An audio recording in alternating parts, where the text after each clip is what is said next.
Learn how advanced regenerative medicine can help your body heal itself at QC Kinetics. Call now for your free consultation. Call QC Kinetics, 860-440-PAIN. That's 860-440-PAIN. 860-440-PAIN. My doctor told me my cholesterol is borderline, so I took control with Garlic Healthy Cholesterol Formula. Garlic helps maintain healthy cholesterol safely and naturally. It's odor and taste-free, and Garlic is a world leader in garlic potency. I'm taking charge of my cholesterol with Garlic Healthy Cholesterol Formula, cholesterol's natural enemy. These statements have not been evaluated by the FDA. This product is not intended to diagnose, treat, cure, or prevent any disease. The term natural references only the garlic in the product. Use as directed. Staples presents That Was Easy. Big year. I'm starting middle school. Welcome to the jungle, Missy. Best part? My parents promised me a new laptop. Perfect for homework, essays, and drudgery. So we went to Staples. They had all the latest tech, and laptops were up to 40% off. Woo! Another back-to-school budget saved by Staples Easy Button. Mom high-fived the cashier. So embarrassing. Staples. That was easy. In-store, online, and on the app. Ins 9/13. Select models only. You're listening to Leaf Filter Radio. Crew of gutter protection himself, Yes, sir. Chris Coonahan, is here to take your most pressing leaf-related questions. Hey, everybody, Chris here. I understand we have Ron on the line. Ron, where are you calling from? Uh-oh.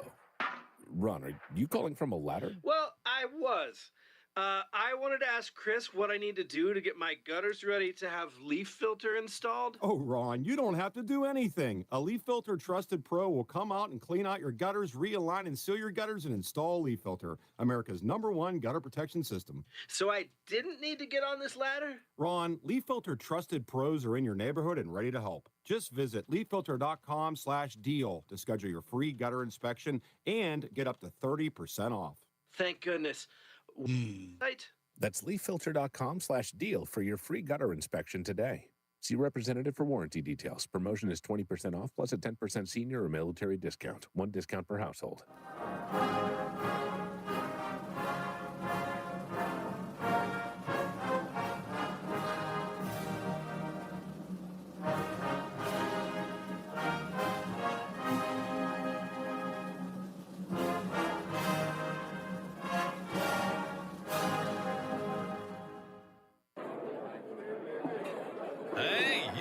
Hey, shh. Calm down. The show is about to start.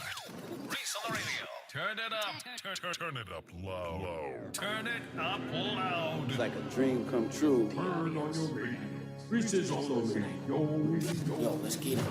Due to the nature of this program, discretion does not exist. It's Reese on the Radio. Right now on WTIC News Talk 1080.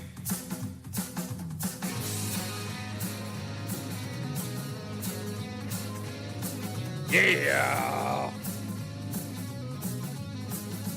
What's going on, all you scallywags? It's Tuesday.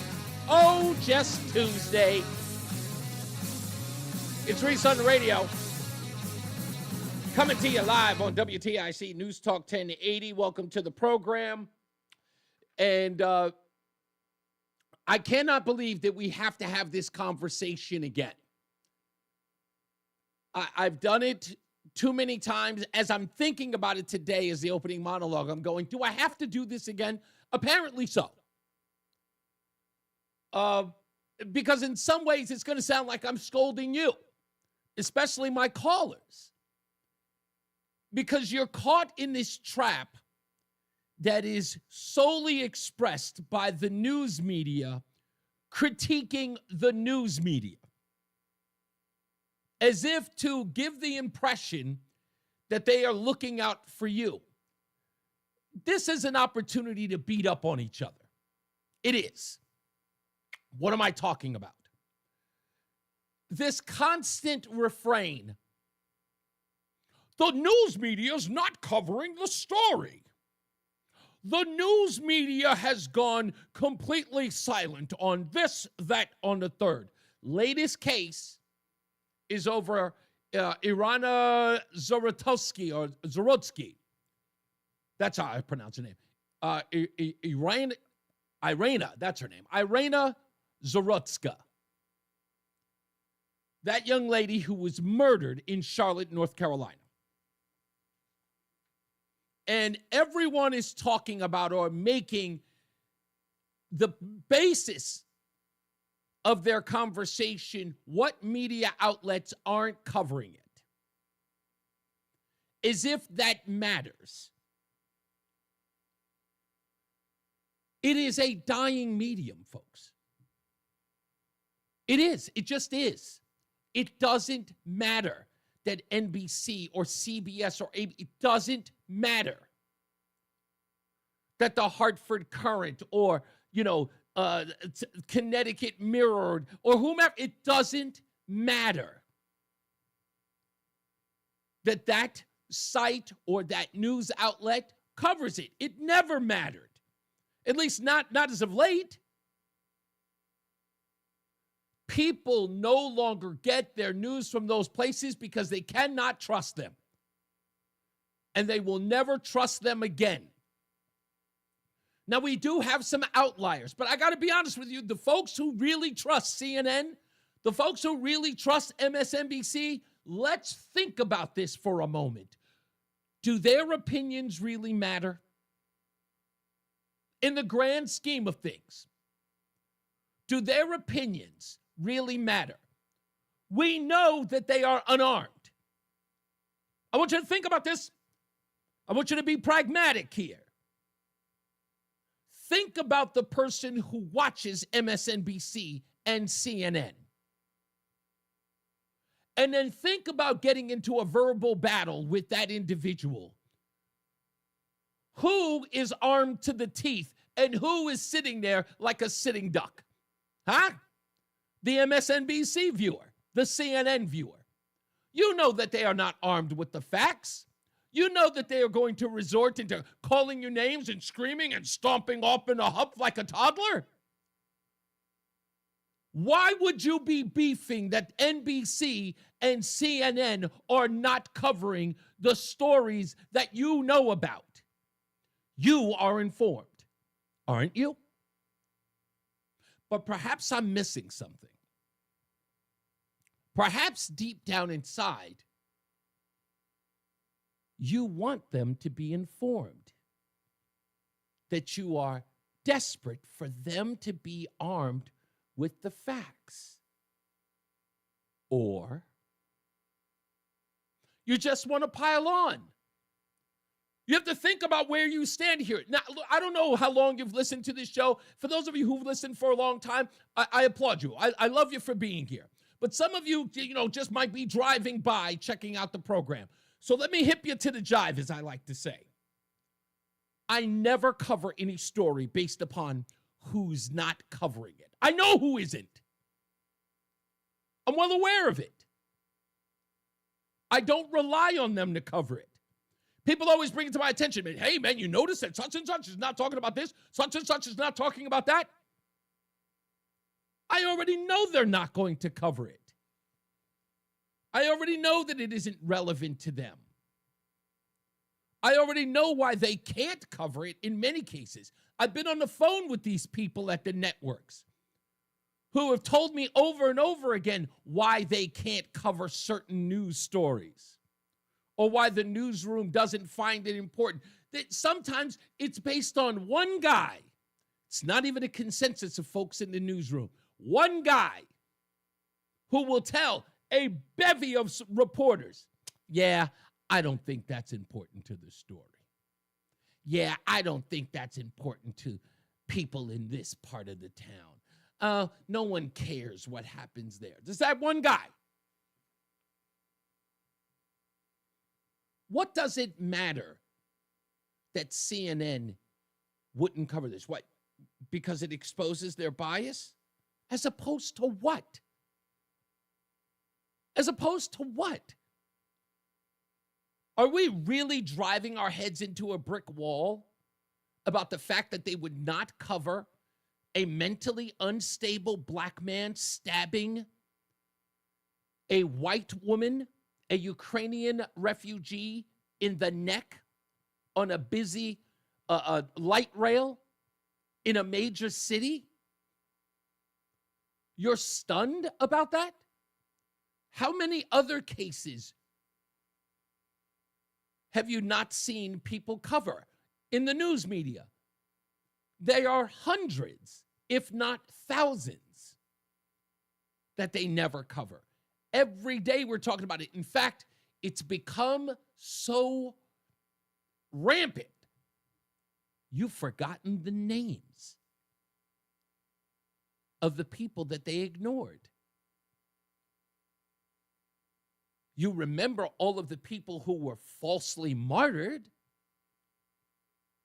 because those news outlets always talk about it. It's almost like any other day, you folks would never ever watch MSNBC or CNN. But when the story was about Michael Brown, you watched those networks. When the story was about Trayvon Martin, you watched those networks. You wouldn't watch them in any other circumstances. But you went over there to go watch them lie about certain stories. Why? So you could arm yourself to the teeth so you could get back and complain. Why? Why? I'd like to offer up a little bit of advice on all of this. One, let's stop with the complaining. Let's just stop there. Let's just not do it. Our job is to find solutions. That's always been our job. Our job is to hold the people who can do something accountable. It does not matter if WTNH or WFSB or NBC Connecticut cover the story. There are a lot of people in the world who actually are motivated by what the news is talking about. But now you know that is no longer an ally to you or anybody else. So that's why you have to acclimate. You have to adjust fire. That's how that works. You have to get the attention where the attention is, and then work from that. They don't want to cover these stories. And when they do, as Brian Stelter did on CNN, who did he go after? A woman was murdered just before 10 o'clock on a light rail, sitting in front of a man that she didn't know in a hoodie, who for no reason, she didn't even look back at him, got up and stabbed her, murdered her right there. And the people who were forced to report it, I want you to think about this, CNN, who was forced to report it because the President of the United States covered it, because they cover everything that comes out of the man's mouth. Think about that now. Think about that. They didn't cover it. They didn't want to cover it until the President of the United States covered it. And then when they did, they found a way to admonish others who were critical of the news media not covering it. They made no comment about the murderer. They offered no words to the family who lost their family member, to the friends that lost the young lady who was just working at a pizza shop. They offered nothing.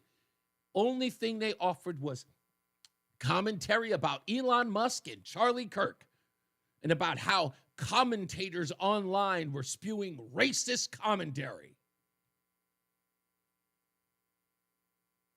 They didn't want to cover it. They had no interest in it. Now, I'm of the ilk that says this: if you don't want me, fine. I'll keep moving. But it sounds like begging when I hear these people talking about how the mainstream news media aren't covering the stories that matter to you. You have to support the businesses that actually cater to you. That's the way we've done it for a long time. Why did Target lose $10 billion? Why did Bud Light go under? Well, it didn't go under, but you know what I mean. Why did that happen? Why did Chick-fil-A survive? Why did businesses that rejected you lose money, and the ones that you supported flourished. Why? Because you paid attention to the people who cared about you. That's all you need to do. There comes a time in our lives when we have to actually start recognizing people for who they are and also accepting them for who they are. This young lady's murder is a horrible story. But it's a horrible story for reasons beyond the fact that this guy was a repeat criminal who was just let out with no cash bail. There are deeper parts of this story that people haven't even acknowledged yet. I'd like to run through a couple of them before we go to break. And I want people to understand that what I'm paying attention to is the nuance. This is the thing, or these are the things, I should say, that we should be paying attention to. That should outrage you. And the more we bring attention to it, people will start to realize, damn, didn't see it that way. This young woman, Irina Zarutska, came to the United States from war-torn Ukraine in 2022. She got in the country. She got a job at a pizzeria. She worked that job, and at just before 10 o'clock at night in Charlotte, North Carolina, she got on a light rail. She could have sat anywhere on that light rail. A new refugee, immigrant to the United States. At night, she sat in front of a 6'3" black male with a hoodie on. She didn't even think about it. She did not look around. She was not curious or apprehensive about where she was going to sit. It was like she had done it every day this year. She got on the light rail and went to the first open seat she found. She never looked behind her or anything. She wasn't even suspicious. She felt safe.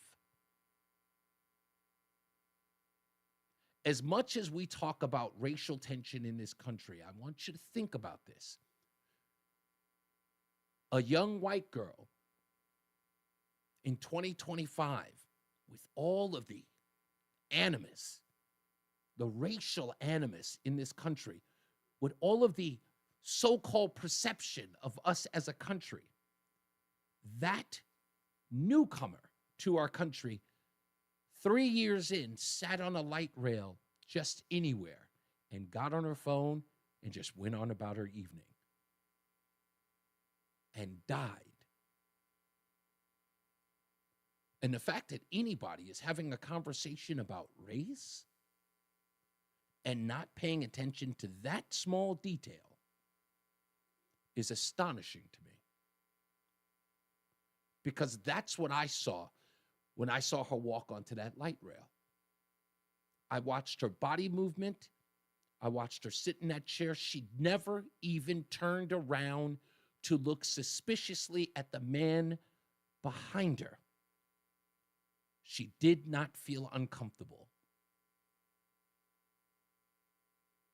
If there was anyone who wasn't the racist, one that wasn't fearful of the United States, who felt safe in this country after living in Ukraine, it was her. So when people are talking about how she should have had to keep her head on a swivel, be more careful, they're forgetting that small little detail. She was in Ukraine all of her life, here 3 years, and she felt safer here than she did in her own country. That says a hell of a lot about us. It says a hell of a lot about our reputation. Don't let the news media ruin that, and don't let that killer do it either. It's real simple if you step back and look at the whole picture. We'll take a break. I want to talk a little bit more about this news media and why no one should care who covers what. It's Reese on the Radio on WTIC News Talk 1080. Quiet down, here she comes. Surprise! Your accountant just emailed to say your quarterly taxes are way higher than you were expecting. At Progressive, we know small business owners don't usually like surprises because they cost you money. But a good surprise that could save you money? Getting discounts with a commercial auto quote from Progressive. Also, your favorite employee is leaving. They're going to pursue their dream of being a veterinarian. Surprise yourself. See if you can save in as little as 8 minutes at ProgressiveCommercial.com. Progressive Casualty Insurance Company and Affiliates. Discounts not available in all states or situations. You're great at protecting your own personal information. You probably even use things like two-factor authentication, strong passwords, VPN. But as much as you try to be in control of how your information is protected, there's lots of places that also have it. That's why LifeLock monitors millions of data points every single second for identity threats. If your identity is stolen, a LifeLock specialist is going to help solve the identity theft issues, guaranteed, or your money back. Save up to 40% off your first year with a promo code Beck at LifeLock.com. Terms apply. Need good tech advice? Must be a computer error. Tune into the Gold.com award-winning Computer Talk with Tab, Saturday mornings 9 to 11 on WTIC News Talk 1080. God, I love technology. Eric Semmel and Dennis Halnan of Tab Computer Systems will keep you updated with tech news you can use and answer your technology questions live on the air. Miss a program? Be sure to subscribe to the podcast and tune in from anywhere via the Odyssey app. Computer Talk with Tab, Saturday mornings on WTIC News Talk 1080. Attention, have you racked up $10,000? Craig, something weird's happening with Facebook feed. I just double-checked it. I think it's on now. With credit card debt reaching all-time highs, National Debt Relief is notifying consumers about significant debt relief options currently being made available to help those with overwhelming credit card debt. These options may reduce a large portion of credit card debt for those who qualify. You don't need to declare bankruptcy or take out a consolidation loan, and you may only have to pay back a fraction of what you owe, even if you have bad credit. National Debt Relief has already reduced the credit card debt for more than 550,000 consumers, so don't wait. If you owe $10,000, $20,000, or even $100,000 in credit card debt, you can now take advantage of this financial debt relief as the cost of $37.22. And now, a WTIC news update. 2:30, 71 degrees, sunny skies in Hartford. I'm John Silva, WTIC 1080 News. Polls are open until 8 this evening on this primary day. 21 cities and towns are holding elections for various offices to choose candidates to run in November. They include mayor, first selectman, and board of education. Bristol man has copped a plea in a case in which prosecutors say he repeatedly sexually assaulted a woman when she was a minor. Roger Berrialt was first arrested in January of last year. Chief James Rovella is now the permanent police chief in Hartford. City councilors signed off on the move Monday night. The chief coming back for a second stint as the capital city's top cop. A Michigan judge has dismissed the criminal cases against 15 people accused of acting falsely as electors for President Trump in the 2020 election. District Court judge making that decision today.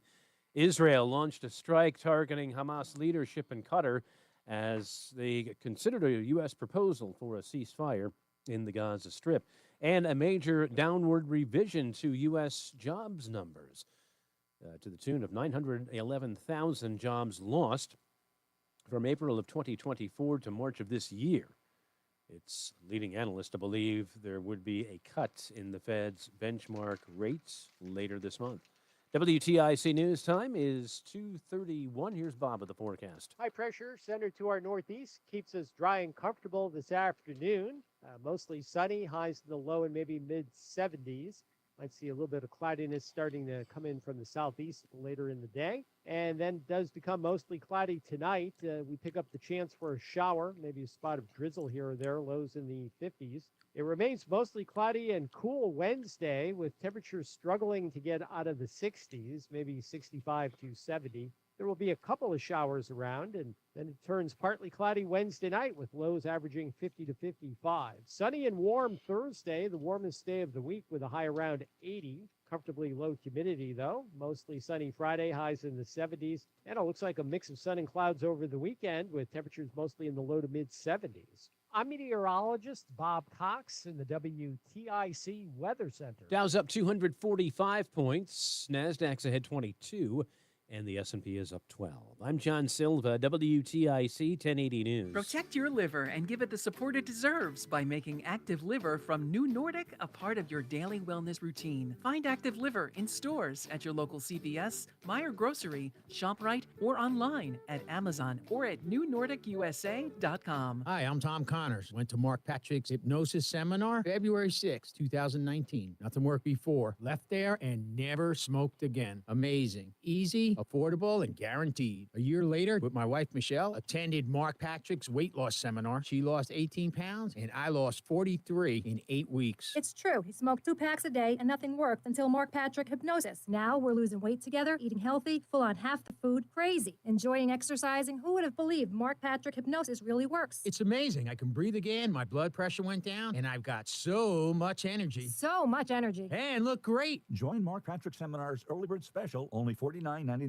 Hypnosis designed to destroy unwanted cravings. That's right. Seminars Thursday, September 18th, Hilton Garden in Hartford North, Bradley International Airport in Windsor. Weight loss seminar 5:30. Stop smoking seminar 8 p.m. Or Saturday, September 20th, Holiday Inn Express, Southington. Weight loss seminar 11 a.m. Stop smoking seminar 2 p.m. Register markpatrickseminars.com. Actual price will depend on product and subscription plan. Featured products are compounded drug products, which the FDA does not approve or verify for safety, effectiveness, or quality. Prescription products require an online consultation with a healthcare provider who will determine if appropriate. See website for details, restrictions, and important safety information. Want a boost in and out of the bedroom? Hims has you covered. Introducing a new 2-in-1 approach to level up your game. Tadalafil for better bedroom performance and zinc for testosterone support. Put it all together and you've got what you need to turn things all the way up. Getting started is simple. Just go to hims.com/joy to start your free online visit. Through Hims, you can access ED treatments including pills, chews, and more. 100% online.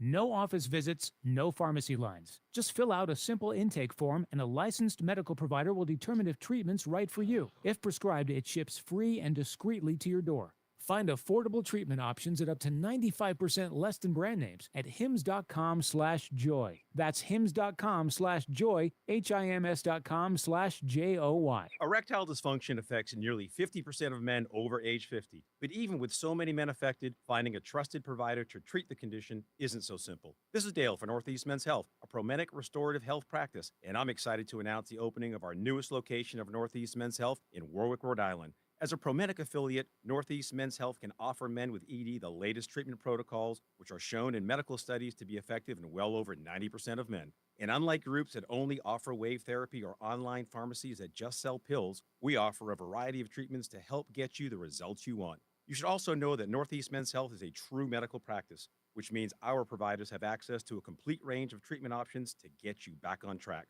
So call Northeast Men's Health today. Your initial visit is only $99 and includes a medical consult, blood work, and if medically advised, a test dose. And if that test dose doesn't work in the office, your visit is free. Call 800-930-5956. That's 800-930-5956. Or go to northeastmenshealth.com. Hi, I'm Joe with SimpleSaleUSA.com, and I buy houses cash. If you own a house and want to sell it fast at a fair price, call me at 203-896-4000.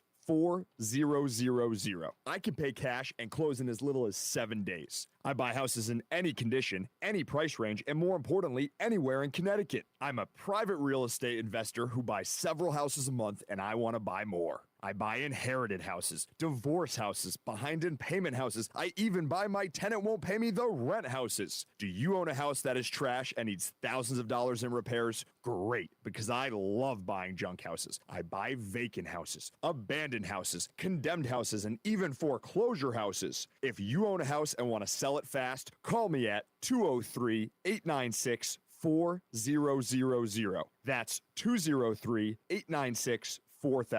203-896-4000. Guess who's watching Rob Finnerty on Max? President Trump is. He even says Finnerty's show is so terrific. Millions are joining President Trump to watch Finnerty every night at 8 p.m. Eastern on Newsmax. All this week, Rob looks at the media's war on President Trump. Rob gives you the facts about the National Guard in cities like New York, Chicago, and Los Angeles. He tells you the real truth about the Jeffrey Epstein files, and he reveals the big media's agenda on Trump's health. You need to watch Rob Finnerty on Newsmax. Check out your local cable system. Newsmax is on all major systems. Or download the free Newsmax app. It costs you nothing, and you can watch in minutes. Finnerty is the fastest-growing primetime news show in America. Find out why even President Trump is tuning in. More than 40 million Americans go to Newsmax for news they can trust. Because we are real news for real people. Listen to WTIC News Talk 1080 on the free Odyssey app. Download and like WTIC today for alerts on special programming. You know, if you watch the show online at all of the various locations, we're on X and on YouTube, not on my main YouTube page, but on my Reese On The Radio page on Facebook. You can find us as well as YouTube. So if you're watching that, you probably see a woman to my right on the screen. That young lady is Dakara Thompson. And why I'm putting up her picture is because of a comment or question that was put on the YouTube chat room. If you're just joining us, I was talking about the interest or lack thereof in Irina Zarutska's death. This is the Ukrainian immigrant young lady who was stabbed 3 times by a man who had been arrested at a rap sheet of 14 arrests and was let out on no cash bail in Charlotte, North Carolina. And I was talking about how no one should care that the news media has no interest in the story and had to be forced to even bring it up. And when they did, they went after people who were outraged at the fact that the story wasn't covered. Brian Stelter went so far as on CNN to say that all the comments online, especially X, were all rooted in racism. And what was he calling racism? The obvious. No one cared because the man who killed Irania was black and she was white. Even though we're supposed to care about refugees coming into the country, she didn't fit the mold. The Biden administration and Democrats fought so hard for Ukrainians to be brought into the country, to be brought out of harm's way from Putin's, malicious dictatorial act of, attacking Ukraine. And the woman got here, got a job, been here for 3 years, and gets murdered, and no one even cared. And they called anyone talking about it racist. So to answer the question, which was this, Reese, her murder was horrific, but do you think there would have been any story had she been black? What about the innocent black kids killed as a result of gang violence? All murders are horrific. They are. But to answer that question, I thought I'd mention Dakara Thompson. Now, again, you don't have to rely on any other news media to cover the story. You're in the right place. Why is Dakara's story important? Well, to give you an example, Dakara is a black woman, was a black young woman, roughly about the same age as Irina. And she was murdered by a Guatemalan immigrant in the country illegally. What that immigrant did to Dakara is unspeakable. And no one has even bothered to talk about it. According to court documents and police investigations, Dakara Thompson, a 19-year-old from Prince George's County, Maryland, was murdered and her body was thrown over a bridge by her accused killer, Hugo Hernandez Mendez. Thompson was reported missing on August 23rd this year. After leaving her father's home in Lanham the previous night to get gas, surveillance footage showed her entering a black SUV driven by Hernandez Mendez around 3 a.m. on August 23rd near a Family Dollar in Langley Park. Investigators believe that he killed her in his bedroom in Bowie. He drove her body 7 miles to a bridge over the South River on U.S. Route 30. Threw her body over there. Did you see the story anywhere? Now, I want you to understand the backdrop here. What did we hear over the last 5, maybe 10 years? That when the missing person is a blonde white woman, the news media goes nuts. And the news media sought to change that. In fact, they even changed Amber Alerts to Ebony Alerts so that they could give priority to missing black children. They made all of these changes. Remember, we couldn't call the monkeypox the monkeypox. Now we call it the Mpox. Why? Because some bigot at the CDC thinks that someone might confuse monkeys with African Americans. That's why it's called the Mpox. Don't believe me? Go look that up. Don't be mad at me. But the car here was thrown over a bridge, a la Time to Kill, starring Samuel L. Jackson and Matthew McConaughey. An outrageous crime. Were they concerned at CNN that people on X might say something racist about her death or the silence, obvious silence about her murder from mainstream news media? No, they didn't touch it because, as I've said on this program before, and I keep trying to explain it, keep poo-pooing it and dismissing it, it's called the totem pole of oppression for a reason. And where you line up on that totem pole is where you end up in the news cycle. The top of that totem pole is gay, trans, person of color. That's top tier. And then work your way down. And unfortunately, Dakara Thompson here falls under illegal immigrant. That's why the mainstream news media isn't covering it. That's the reason why. So when you ask that question, I mean, all of it is right in front of you. And again, I don't rely on them. I don't rely on them to do what they've never done. Didn't you find it odd that yesterday here was one of the only places that reported that Darian Johnson, the kid who was the best friend of Michael Brown, was shot and killed in Ferguson, Missouri, a mile from where Michael Brown died? Where was that headline anywhere? Why? This is the guy who started Hands Up, Don't Shoot. They ignored the one witness to the martyr Michael Brown's death. Murdered in the street. No media coverage. Do you understand that? That's like Judas getting killed in the news media going, nah, nothing. It's insane. But I said, don't rely on them. You can't. Don't complain about them. It's a ridiculous argument. You're never going to get that out of it. They have an agenda. That's what they're here for. But back on that front, looking at the numbers over the last year, 12 months, exactly 12 months, September to September. I looked at these numbers. So I'm going over Fox News, and let me see, from September, a year ago, average viewers, 2.5 mil. MSNBC, 1.4. CNN, 0.85. That means about 850,000. I went over some other numbers. These were important.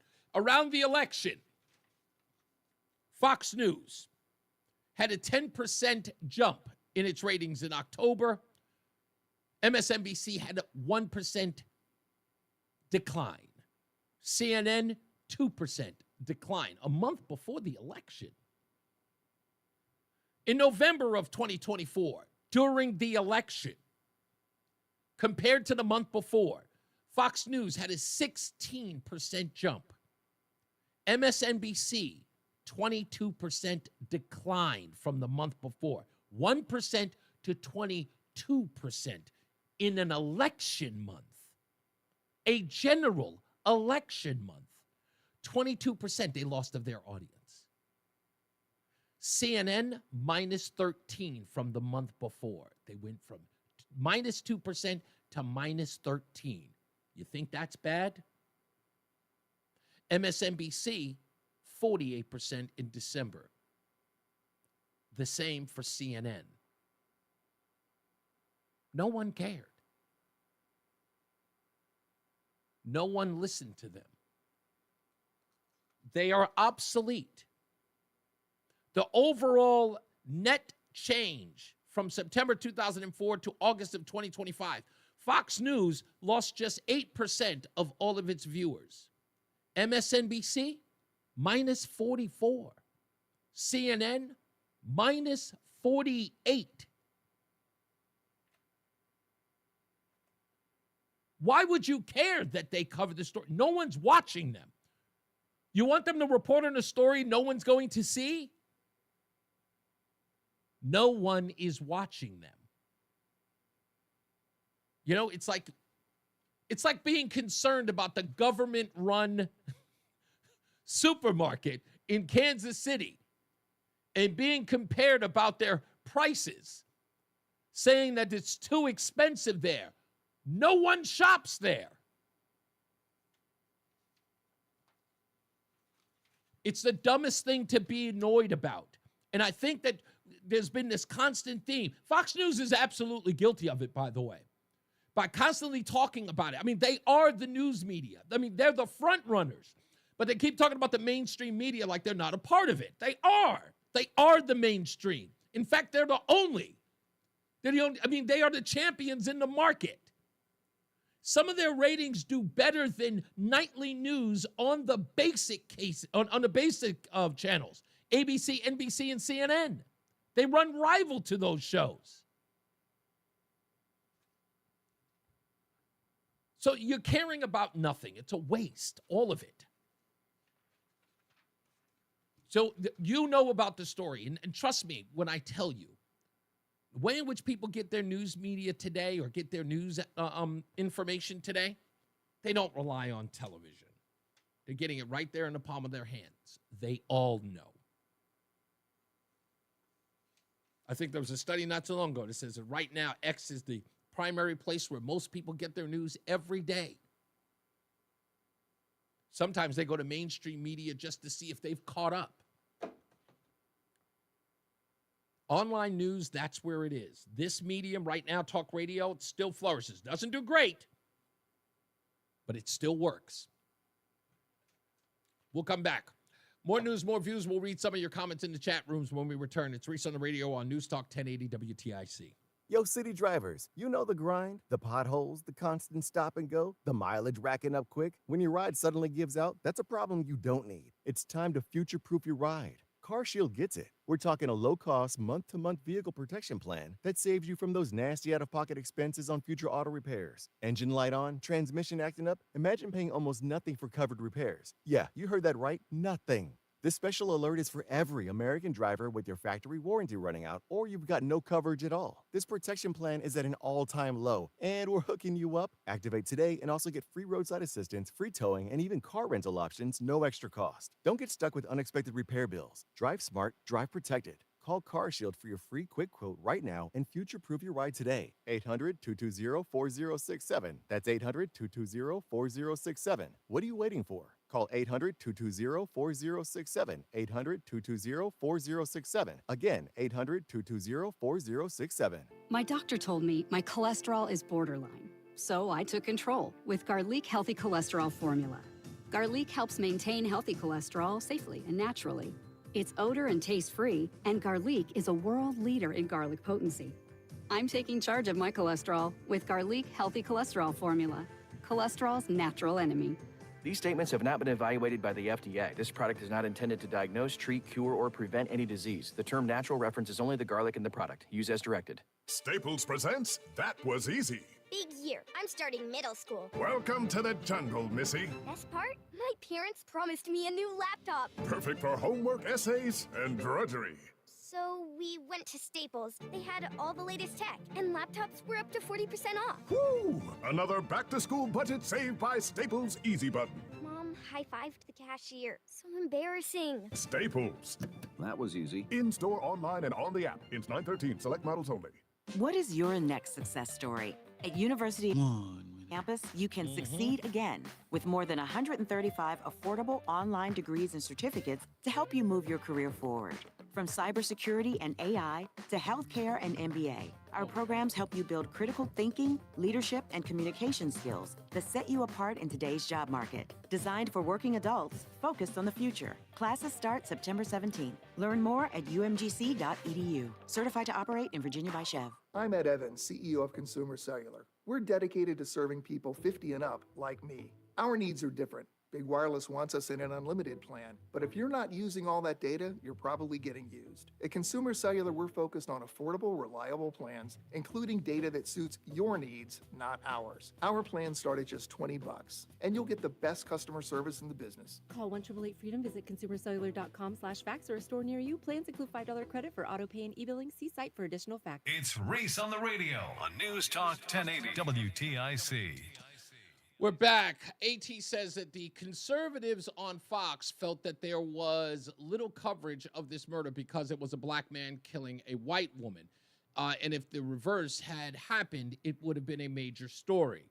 Well, again, are you suggesting that there is no evidence of that? Because I can literally go down the line, as I've already mentioned in plenty of cases, where the news media, I think it was a report yesterday that said they went online to search Irana's death online and searched George Floyd. And George Floyd had 93 million hits in search engines. Right? So, and again, what have we found out about every one of the individuals who have been martyred, excuse me, in these cases where there have been a suspicious death? According to the news media, right? Because they call it, suspicious or concerning. So we can start from the beginning of the so-called BLM movement. Trayvon Martin. We were under the impression that George Zimmerman just blasted the kid. Blow! Walking around through the neighborhood. Then we found out in trial from a witness in an apartment, came outside, saw the event, saw Trayvon Martin on top of George Zimmerman, straddling him, grounding and pounding, his words, grounding and pounding his face like an MMA fighter, and then watched the shooting take place. None of you knew that, but beforehand, what were you doing? You were losing your ever-loving minds. The police told him not to follow. No, they did not. It was a 911 dispatcher who said, don't follow. And they have absolutely no authority to tell anybody what to do. Because if they were to give instructions and you followed them and you ended up being harmed, they would be held liable. That's why they have no jurisdiction. Didn't know that? That's why you come here. But we found out that Trayvon Martin wasn't some innocent kid who was just walking down the road. When we got the details of what happened, then people backed off. I notice you're not talking about him anymore. T-shirts are gone. Nobody's selling them like hotcakes. You've all but forgotten about his mother, who, by the way, shipped them off because he was a kid who was so troubled he was stealing women's jewelry and getting suspended that he had to be shipped off to his father. What happened to Eric Garner? Well, Eric Garner was a big story until we found out that Andrew Cuomo's cracked down on Lucy's cigarettes. And when they found out that it was a police sergeant who told her employee to take him down, and that police sergeant on the scene in Staten Island turned out to be a black woman who told them to arrest Eric Garner. That story all but disappeared, didn't it? Yeah, it did. And, of course, we get the Michael Brown, hands up, don't shoot. Turns out it was false, even though they had a lying coroner come forward and say that none of that happened. Changed the whole dynamic of that story, didn't it? Where are all the Michael Brown T-shirts? All gone. George Floyd will be next. That case will be coming up soon. So when people can call it whatever they want, they could be upset about it, but we know what the drill is. This was not one of those mistaken stories that everybody got wrong. We saw what happened. Everybody saw it. Not witness testimony. Michael Brown's story turned out to be a farce because everybody was in on it. Even the people who originally lied to police, saying that they saw him with his hands up and said, don't shoot. But then when the Justice Department showed up with Eric Garner, they all showed up with lawyers saying, I lied.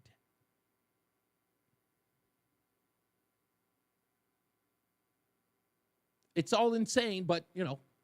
But to answer your question, AT's in the chat room talking about it to relitigate Martin, which shows, again, AT, this is how sad it is. I have to do this for you.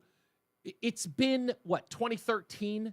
All right, we're over 10 years from the George Zimmerman debacle and the Trayvon Martin story that you're still asking a question about why didn't Zimmerman identify himself to Martin, which shows you didn't even pay attention to this story. He didn't have to.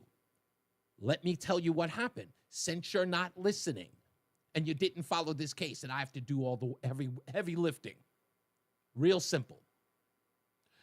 As George Zimmerman is going back to his car, when the officer told him or the dispatcher told him that we don't need you to do that when he was following him, he walks back to his car so he can go to a place stationary to alert cops to where he saw Trayvon go. As he was walking back, you can hear on the phone call Trayvon say, "What are you doing following me?" Do you know what caused that confrontation? Because the woman who was on the phone, the young lady who was on the phone with Trayvon Martin, was telling him that that guy could be coming to try to kidnap you. And Trayvon confronted him and says, "Yo, what you doing following me?" And George Zimmerman asked, said, "Are you from this neighborhood?" To which Trayvon then swung on him. Trayvon took the first swing. You didn't know that? Well, perhaps you should do a little bit of homework. I did. I'm telling you, I know that story better than I know my Social Security number. And I know that perfectly. We got to take a break. More news, more views. I got to talk about this mocking of Connecticut after headlines today in this article that's in the Hartford Courant. This piece is really, really damning. And we got to talk about that. So stand by for that. Let's get some news from the WTIC newsroom. John Silva is back with your news. It's Reese on the Radio on WTIC News Talk 1080. WTIC is celebrating 100 years on the air and 100 years of serving Connecticut. This is WTIC and WTIC FM HD2 Hartford, an Odyssey station.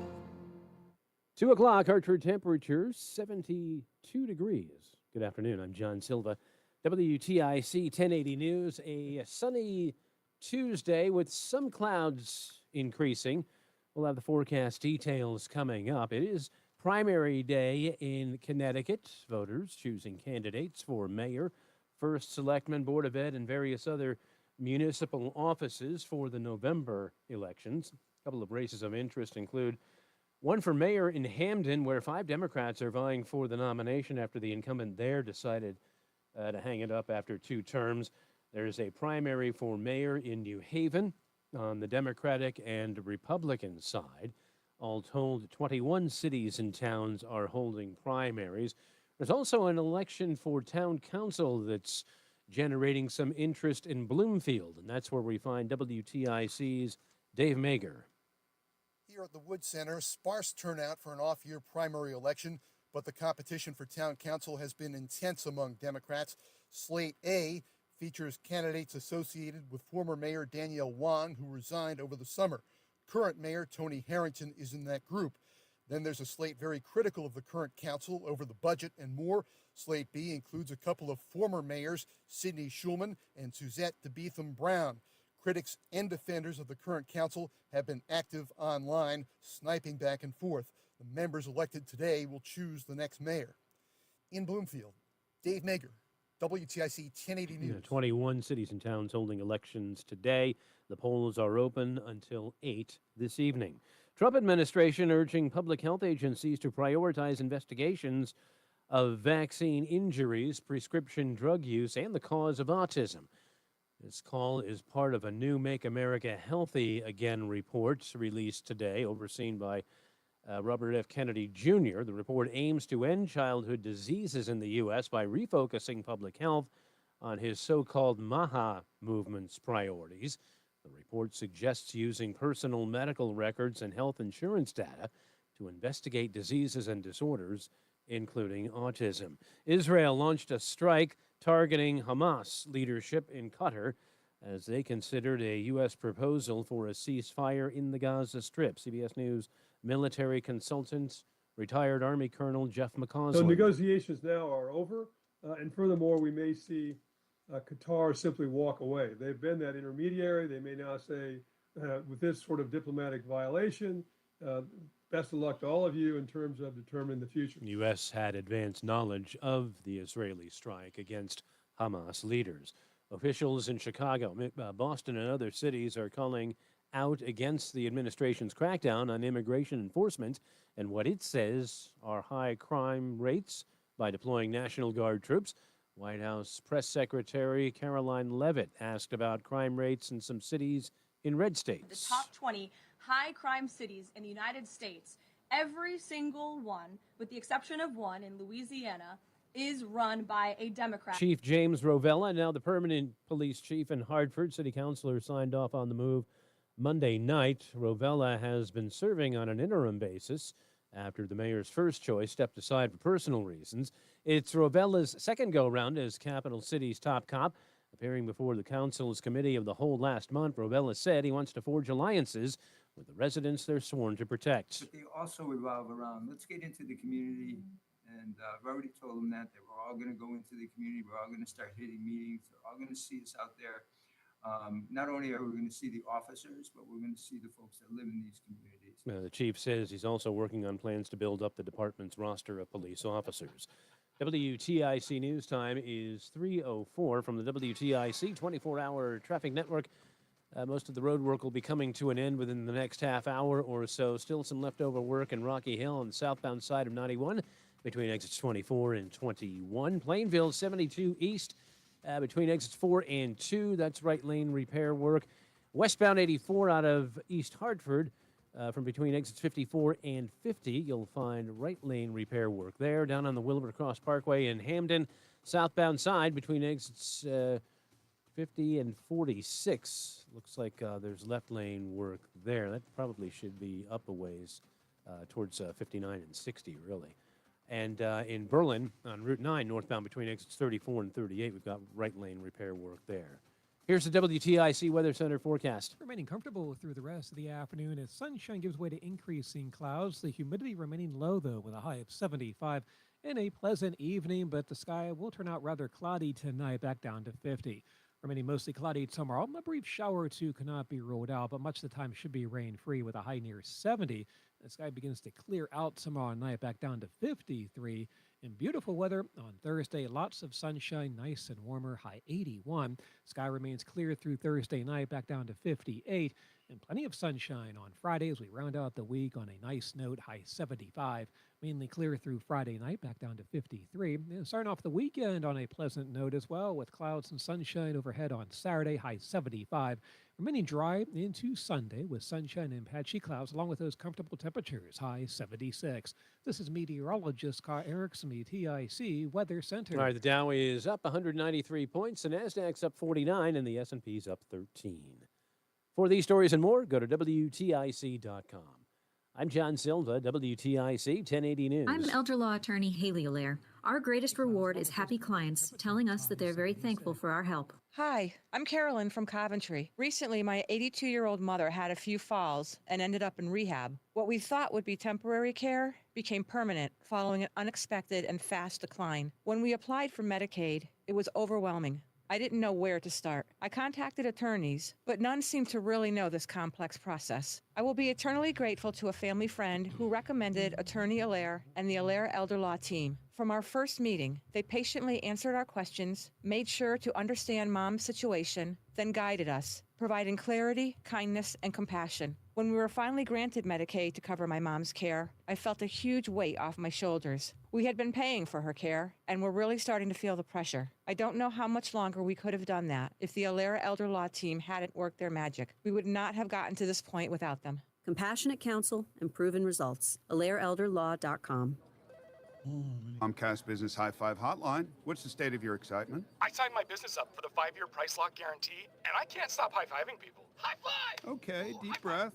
You're in a good place. You signed your business up for 5 years of gig speed internet and advanced security, all on our ultra-reliable network. Gig speeds and advanced security? I'm so stoked. Yep, and you get it at a great rate that's locked in for 5 years. Woo! The high five is just your body's way of saying, I'm winning. So this is natural. High-fiving everyone you see in a state of business savings enthusiasm, totally natural. Sweet! Thank you! Thank you! High five, everybody! High five! The Comcast Business 5-year price lock guarantee is back, but only for a limited time, so sign your business up today. High five! Comcast Business, powering possibilities. Ends 9/21/25 for new customers with qualifying bundle. Current customers may be eligible depending on services and area. Guaranteed rate applies to monthly service charge, excluding taxes and fees. Other restrictions apply. Reese on the radio, making sense of the news. Yeah, even when it makes no sense at all. Now on WTIC, News Talk 1080. Trust me, I wish I had time to relitigate all of those ridiculous stories. And I called them ridiculous from the start. And I've been right on every one of them. So people who try to debate me on them, they lose every time. But I totally appreciate the effort in the chat room. We'll get to some of the chat room comments in a bit, but let's get to some headlines. I got plenty of stuff here.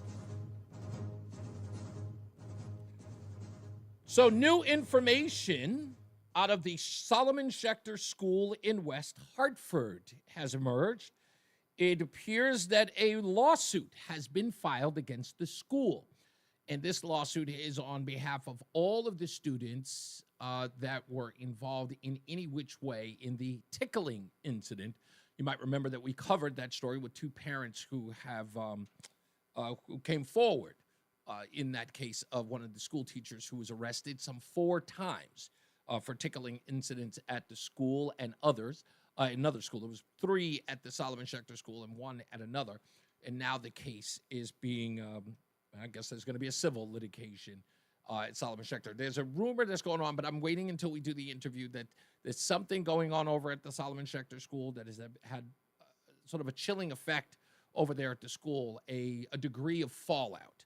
But we'll get the details on that soon, and we'll update you as soon as I can interview one of the mothers who is planning on coming forward about this lawsuit. She's one of the parent who has filed the lawsuit on behalf of the other students that were involved in the case. Letitia James is also in the news. New York State mortgage records indicate that she committed mortgage fraud on a $200,000 credit line mortgage with Citizens Bank in 2021. Like other mortgages, it requires a signed note, a mortgage document, and recording with the county clerk.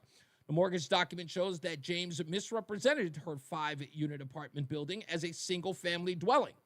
This false claim allowed James to avoid significant higher commercial loan closing costs and a higher interest rate. In New York, the number of units in a property determines whether a loan qualifies as a residential mortgage with lower rates, a 1 to 4 family dwelling, or whether it's a commercial multifamily building, mortgage with higher rates and closing costs with 5 or more dwelling units. Now, the fact that people were making this argument that she had done this well before, she was she was conscious or it was a mistake. She did it again in 2021. So we'll see where that goes. You may have heard at the top of the hour that CNBC is reporting that the labor market created far fewer jobs than previously thought. According to the Labor Department's report Tuesday, that added concerns about both the health of the economy and the state of data collection.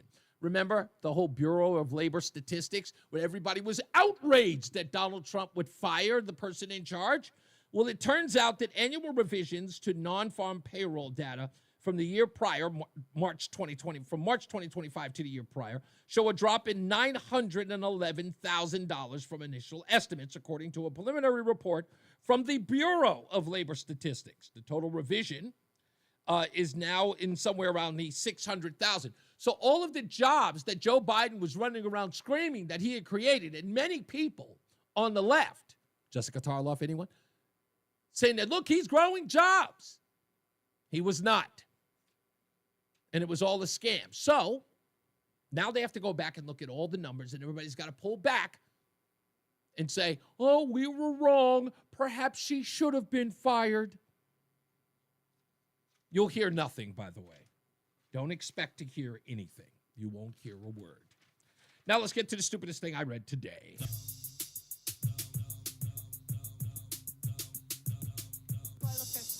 Yes, you do.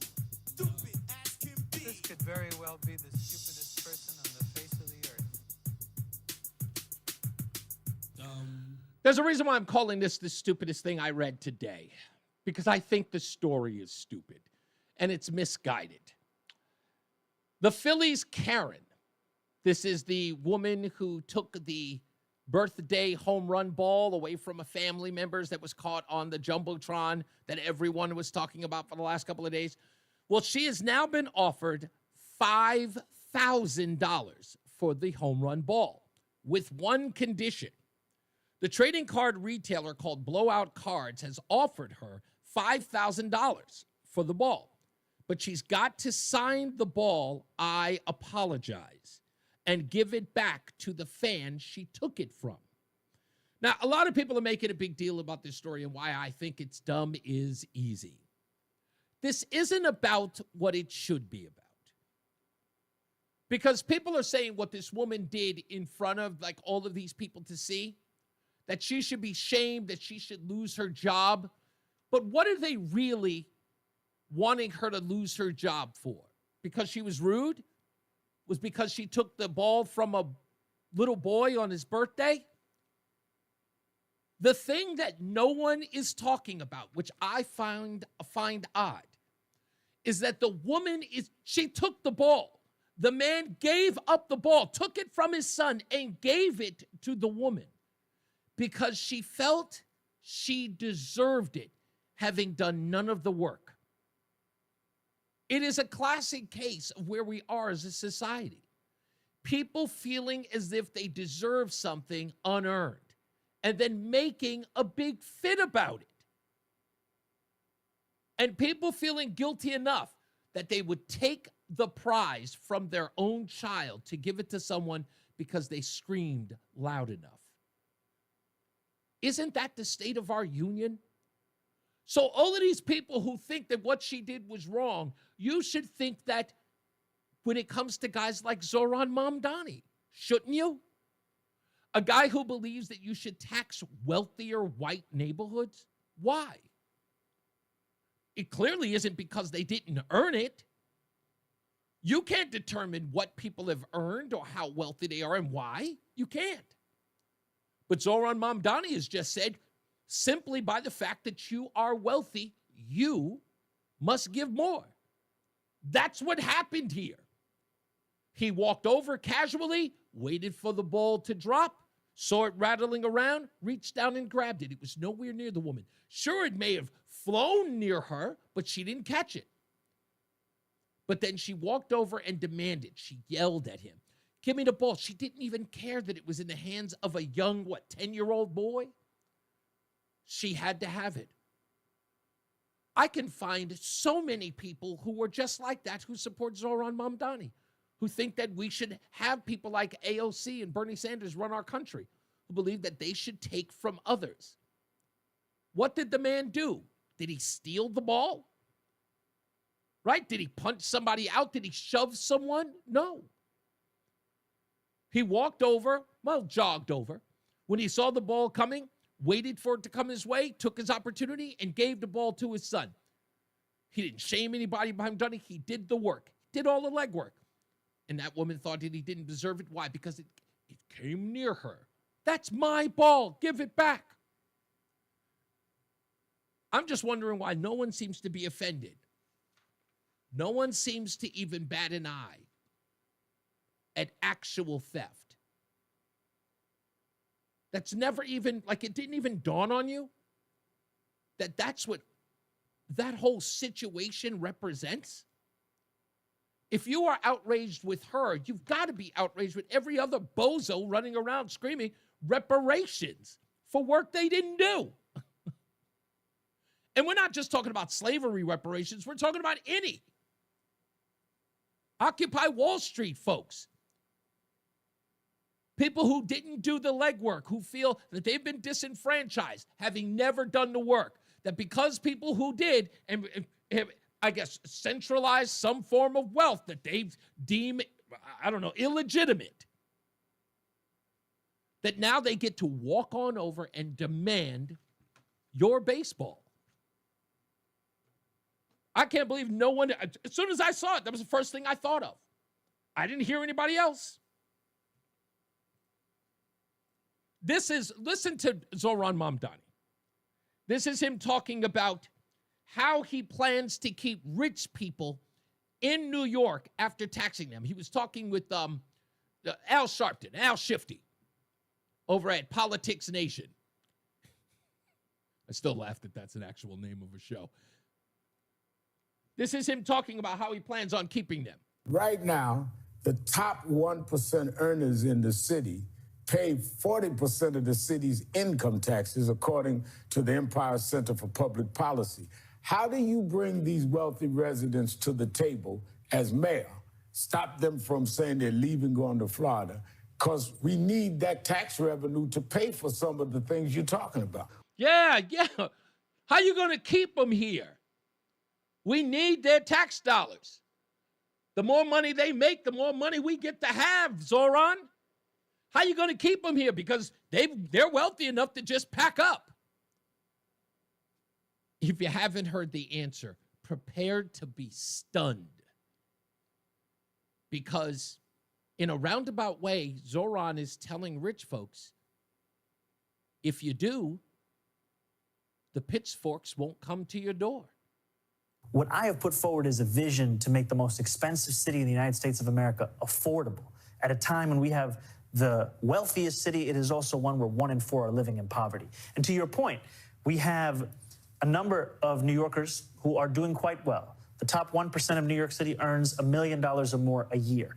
And my vision is not one where they leave, it is one where they stay. It is How do you get them to stay? In part by showing them that asking them to pay more in taxes would increase even their quality of life. See? If you pay more, they won't burn down your neighborhood. If you pay more, they won't come for you. Their quality of life, these folks already live in protected neighborhoods. They already live in great apartments. They already hang out with the most elite, eat at the finest restaurants. What do you mean, their quality of life?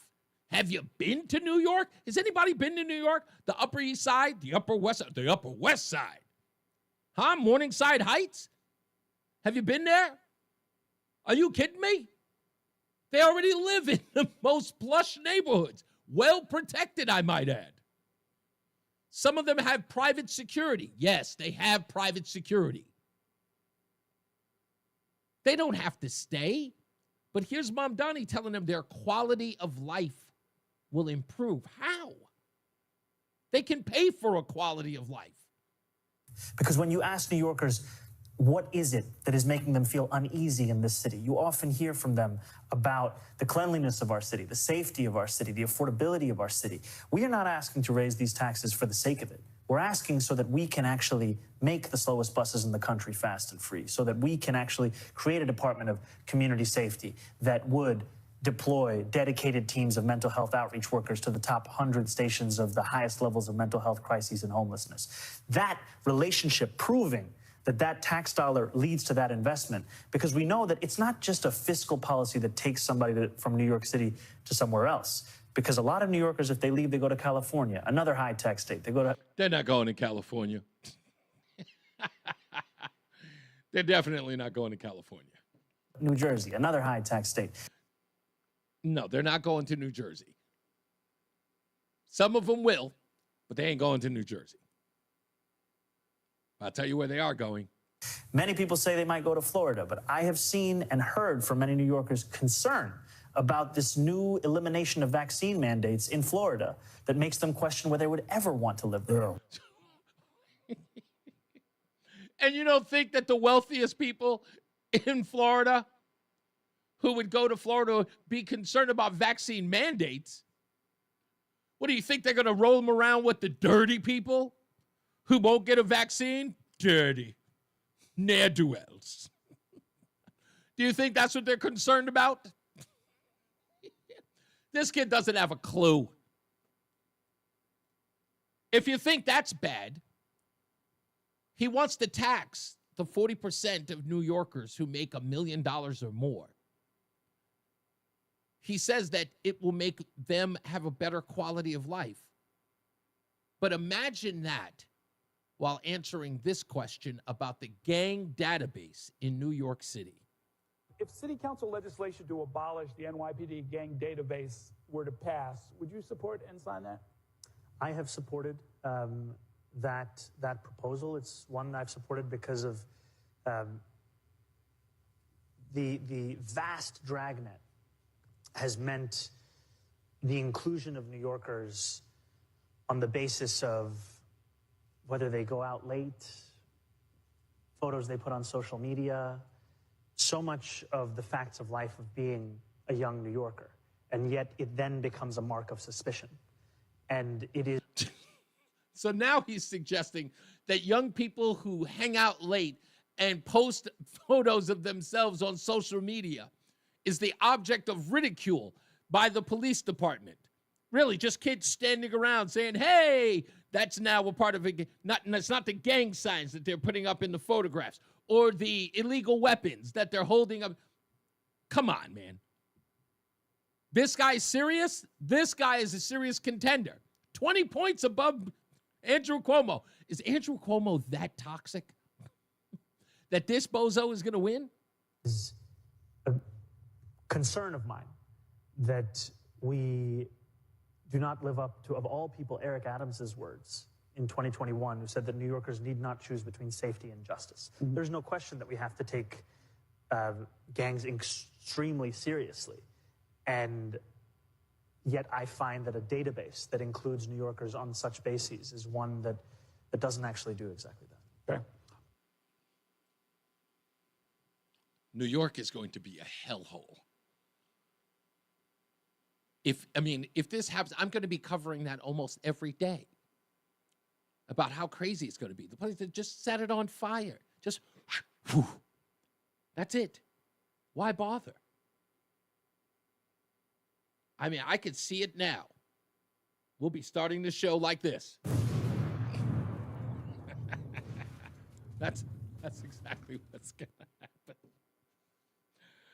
Zoran Mamdani, ladies and gentlemen. Again, and you've got Josh Elliott here in Connecticut. It's going to do more of that, taxing the rich here in Connecticut. That's all it's going to be. It's just going to be more and more tax and spend to take care of more and more people who are falling into poverty. That's exactly what's going to happen over and over and over again. I would take Tom, but we're going to take him on the other side. So if you want to call in, you can now. It's 860-522-WTIC, 860-522-9842. When we return, the mocking of Connecticut and how Governor Lamont brought this on the whole state. I didn't want to touch this story, but this pizza thing, it's clown show. And it's got a... The mockery of the whole pizza thing is warranted. And there's an article about it, about who decided to go this route, about Connecticut being the pizza state. It's silly. But I've tried this before, but I think I'm going to try a new approach. Okay? Connecticut has a mantra, a moniker. It should embrace it. And if I've got to be the guy from New York that has to tell Connecticut to stand strong, what has this come to? Like, I've got to come to Connecticut and do the marketing for it? I'll give you a hint when we return. Here's the marketing I think that it should be for Connecticut. It should model one of my favorite films, Dodgeball. And it's not aim low. When we return, I'll explain. So stick around. More news, more views when we return. It's Reese on the Radio on WTIC NewsTalk 1080. There's a lot happening in Washington and in your local neighborhood. Follow WTIC News Talk 1080 on the Odyssey app to keep up with the latest. A winning team has great players and coaches with different strengths and expertise, but all with a common goal: to win. A full-service law firm is no different. At BPS Lawyers, we have top legal minds in every specialty: personal injury, business law, family law, criminal defense, and more. Visit any of our 6 offices across Connecticut. When it comes to the law, you don't... Be right back.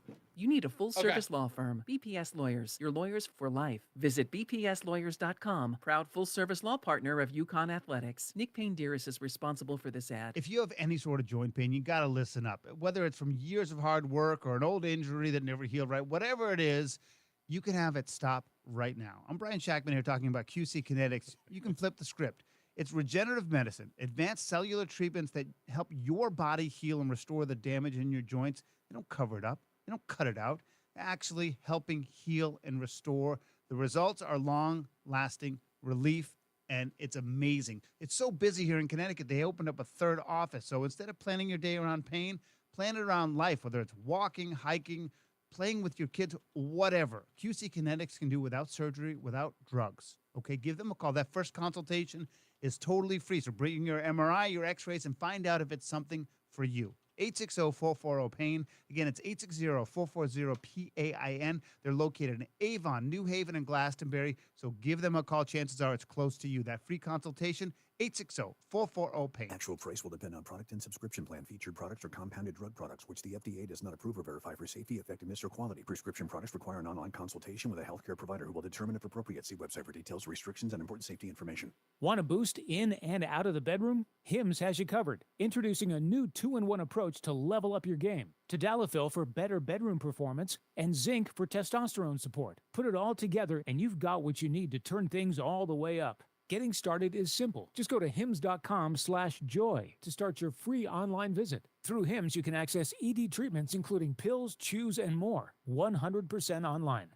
No office visits, no pharmacy lines. Just fill out a simple intake form and a licensed medical provider will determine if treatment's right for you. If prescribed, it ships free and discreetly to your door. Find affordable treatment options at up to 95% less than brand names at hims.com/joy. That's hims.com/joy, HIMS.com/JOY. And now, a WTIC news update. 71 degrees at 3:30. I'm John Silva. The Hartford City Council has removed the interim tag from James Rovella's title. On Monday night, the council formally approved Rovella's return as top cop on a permanent basis. He was chosen this year to lead the department after the mayor's first choice stepped down for personal reasons. Man accused of repeatedly sexually assaulting a woman when she was a minor has taken a plea. 65-year-old Roger Barriott. His arrest was first announced by police in January of last year. An attorney for the victim says she was assaulted for over a decade. Primary day in Connecticut. Voters in 21 cities and towns going to the polls to choose candidates for the elections in November for various offices, including mayor, first selectman, and board of ed. The polls are open until 8 this evening. Superintendents from schools across Connecticut came together today, the annual back-to-school meeting at the Connecticut Science Center in Hartford. Governor Lamont helped open the event with Education Commissioner Charlene Russell Tucker. Israel's military warned Gaza City residents today to evacuate ahead of its plans to take control over what it portrays as Hamas' last standing stronghold and where hundreds of thousands of people remain under conditions of famine. Israel also launched a strike targeting Hamas leadership in Qatar as they considered a U.S. proposal for a ceasefire in the Gaza Strip. WTIC News Time is 3:32. Here's the forecast. Well, sunshine will fade behind those increasing clouds this afternoon. Otherwise, comfortable temperatures to round out the day with a high of 75. A pleasant evening. Otherwise, rather cloudy tonight, but staying dry, low near 50. Eventually, that cloud cover can lead to a shower or two during the day tomorrow, high 70. The sky begins to clear out tomorrow night, low 53. Then sunny and pleasant Thursday with a warmer afternoon, high 81. This is meteorologist Scott Erickson, the TIC Weather Center. All right, Dow up 187, NASDAQ's ahead 66, and the S&P is up 15 points a half hour before the close. I'm John Silva, WTIC 1080 News. We know that you want the best for your child. That's why you can trust our expert pediatric dentists here at Columbia Dental, who are trained to meet and handle your child's unique dental needs. Call Columbia Dental at 860-645-0111. You know your customers. Ralph likes his coffee black on Fridays, but Mondays he takes a little cream. Jennifer comes in every 3 years when her lease is up to get the newer and better model. And for some reason, pepperoni pizza sells like crazy on Friday nights. Who knew? At Odyssey, we have the expertise to get your media plan done right. With ads like you're hearing right now, to targeted social media campaigns, search engine optimization, and location-based advertising. Advertise with Odyssey and help us grow your business. Visit ads.odyssey.com. At Ayala Home Services, we handle hundreds of water heater issues a year. We know how much of an inconvenience no hot water is, and with our fully stocked trucks and warehouse, you can get your hot water back as soon as the same day. Contact the trusted professionals at Ayala Home Services when you call, click, or text today and say hello, ALO. Call for details. Licensed for safety. HIC 628926, P10277688, S1041347, D10401465, S33086699, SN3004646, E1185643. Low testosterone affects many men today, even men as young as 30. But finding someone you can trust for quality low T treatment isn't so easy. This is Dale for Northeast Men's Health, a Promedic restorative health practice, and that's why I'm pleased to announce the opening of our newest location of Northeast Men's Health right here in Warwick. As a Promedic affiliate, Northeast Men's Health has the experience and expertise to get you the right treatment for your particular medical situation. At Northeast Men's Health, we're experts in treating low testosterone. In fact, we've successfully treated thousands of men for low T and have seen the amazing impacts low T treatments have. If you're like most men, you'll sleep better, have more energy and improved mental clarity, get better gains in the gym, and your sex drive will likely improve as well. So call us. Just $99 gets you a PSA and T test and a medical consult.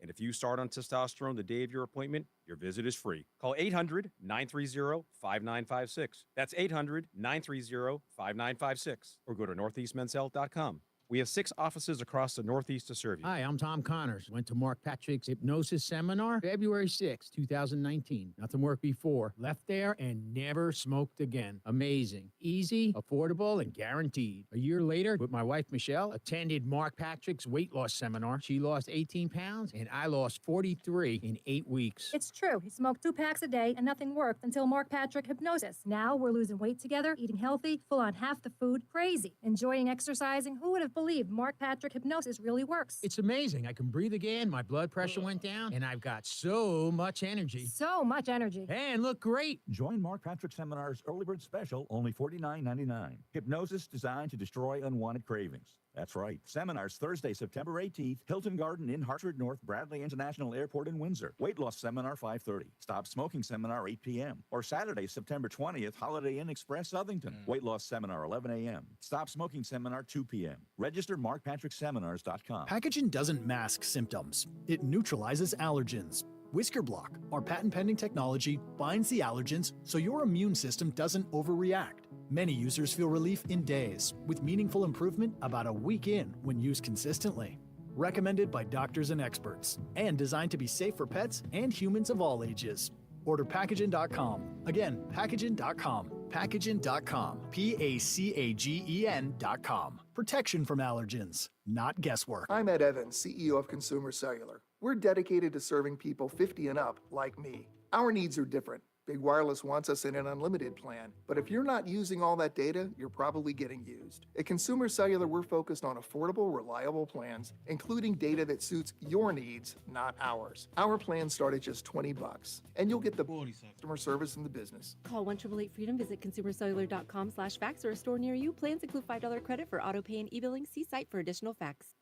Do you have $10,000 or more in credit card debt? Are you barely getting by making minimum payments? With credit card debt reaching all-time highs, National Debt Relief is letting everyone know about great debt relief options now available to help people with overwhelming credit card debt. These options may reduce a large portion of credit card debt. Get a free debt relief consultation when you call 800-201-7676, 800-201-7676, 800-201-7676. WTIC News Talk 1080 is celebrating 100 years on the air.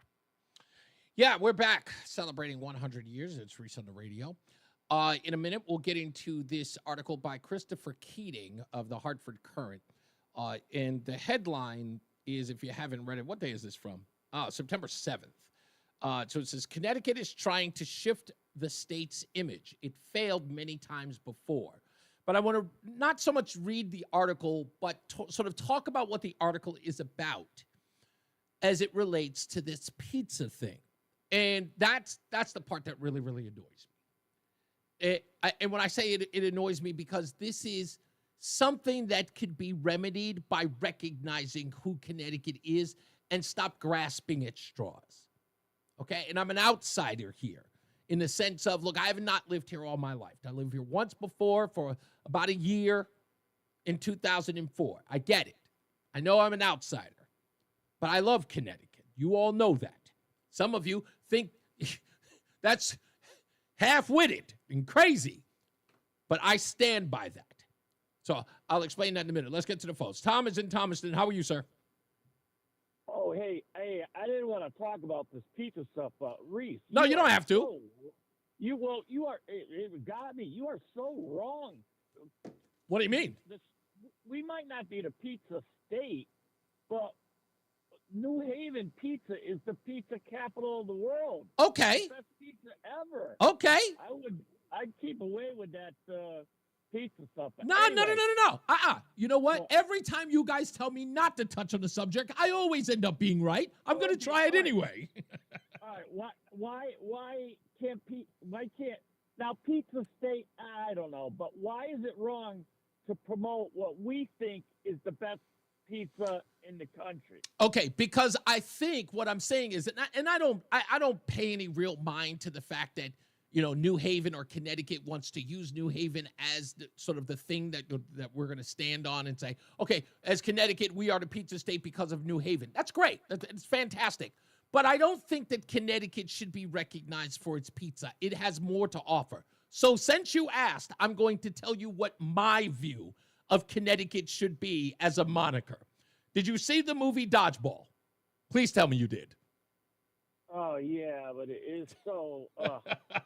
That's okay. I love that movie because it's got so many quotable lines. But I got you. I agree. It's got a lot of quotable lines. But there is one line that I love, and it is from the antagonist of the movie, played by Ben Stiller, White Goodman. And this is what I believe Connecticut should stand on. It's arrogant, and it represents who we are. And I said we, that's right. It represents who we are. And it's as simple as this. Connecticut, we're better than you, and we know it. Because we are. No, we're not. Yes, we are. No. Hear me out. We are not Boston. We were better than Connecticut in the we were better than everyone in the 60s and the 70s. Maybe into the 80s. But since then, we are a second-rate state. No. See, again, this is exactly my point. You are letting other things dictate who the state is. Now, look, I know that New York was New York when it was New Yorkers. Now the place is flooded with, people from out of town, right? That's who the new New Yorker is. It's from other people. The people from New York have all moved out. They left it. They abandoned it. Connecticut is Connecticut. It's one of the places in the Northeast where people in Connecticut are from Connecticut and they haven't leave. They always talk about their leaving, but they stayed. Why? Something kept them here because deep down, Connecticut is the only place for them. Some people who've left still listen to this very network and still follow Connecticut moves because it's never out of their system. Because deep down, they know. I'll follow you when I'd be gone in a minute. If someone gives me $150,000 for my janitorial service, I'll leave. I can't leave. I am stuck. I understand that. But but think about it. You would leave, but where would you go? Like if you could, why not just go?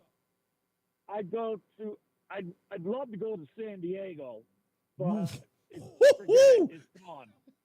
I'd go to the Sevierville, Tennessee area. Okay, now I'm not going to listen. Tennessee, that's a lot of people are moving there. But the San Diego thing, you think prices are high here? Goodness gracious, and San Diego is right by the border.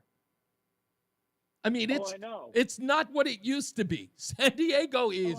I got a friend who lives there. Well, I forget. There's one town about 30 miles inland. I forget it. Okay. That's where I would have lived. Well, it's got the greatest weather in the world. I will tell you this, bar none, San Diego weather year round, I think it's an average of 70-something degrees. Not far from Joshua Tree National Park. That's right. And 6 to 8 miles from Sequoia National Park.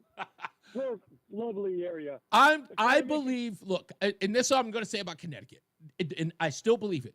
Look, it's not New Hampshire. Nobody cares about New Hampshire. It ain't Vermont. Vermont is Vermont, but nobody cares. Massachusetts is Massachusetts, but without Boston, who cares? Like without Boston, who cares? And other than that, it's Martha's Vineyards and Hyannisport. But the only thing that's got a saving grace for Massachusetts is Boston. Connecticut has everything and everywhere, and it ain't just the casinos. Everybody knows. I agree with that. The Four Seasons, they're fantastic. Yes. But the politicians have ruined the state. Yes, but if you let it. No, that's true. Look, I believe that a lot of people in Connecticut have left politics in the state overwhelm its reputation. I just don't believe that to be true. I do believe that Connecticut is Connecticut in spite of its politics. It's just that that's what rules the roost right now. But that's going to change. I've been on the downward path. I know you. Listen, you have been on this downward spiral on Connecticut, as many people have. When I got here, as soon as I got to this station, that's all I could hear every day, all day. Reese, you better not come up here, man. It's a mess. I'm like, no, man, I'm not giving up. And I know it's a worthy fight. I really do. Can I make a quick comment on that girl getting? Yes, Arena. Slaughtered? Sure. Yeah, all that might not have happened if maybe in 1994, I believe, when we told Ukraine to get rid of their nukes and we would protect them, if the United States and Europe and NATO kept their word and protected Ukraine, maybe that girl would have been safe in her own country. Yeah, I mean, not have to bed here. there is just literally like that you could go line by line, geopolitic, literally in line item by line item that led to her being in the United States, which is supposed to be a safer place for her. And it's sad, but it's so true. There's so much blame to go around. I think it's not a perfect solution, but we have got to, incarcerate, put in a home. Yeah. The mentally ill, we have got to put them someplace. Yeah. We can't let them roam the streets. Yeah, it's got to be. We've got to return to the basics. This coddling of people based upon race. It started when we told people that microaggressions were a problem. We had to speak to people based upon their nationality, and deal with them with kid gloves. That started it all, and we let it get away. We overcorrected, and now it's come to the point where people are dying in the street. And people are living homeless in the street who can't get the help that they need, and we're not incarcerating the people that we need to get off the streets. That's what it is. It's led to mayhem. It is. It's all those people that do violent things, they've got some drug issues, but they've got mental health issues. Yeah, indeed. Thank you, buddy. I appreciate you. Right, You got it.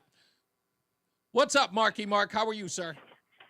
Hey, before we get to pizza, I just want to say Connecticut is wonderful. 65, if I can remember back when I'm 5 or 6, all these same beautiful rituals I did with my grandparents and parents are still around. There's just so much to do here. The seasons are wonderful, all that.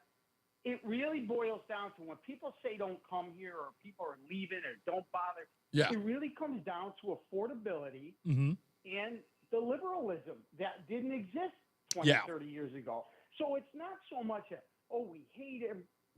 No, the state is wonderful. It's the people running it and what they've done to those of us who still love it here, but they've made it, look at, I'm the only one left here out of my immediate family. They made it so unaffordable that my brother went down South Carolina, my sister went down South, many of my friends and family. And I blame those people who are in charge. But can I say something on your behalf, though, Mark? Let me say something on your behalf. Because a lot of people don't get this, and they miss that little nuance that I respect so much about you, is that you, with everything or flaw that everyone could ever state about you, there is one thing that they miss that I caught on to immediately.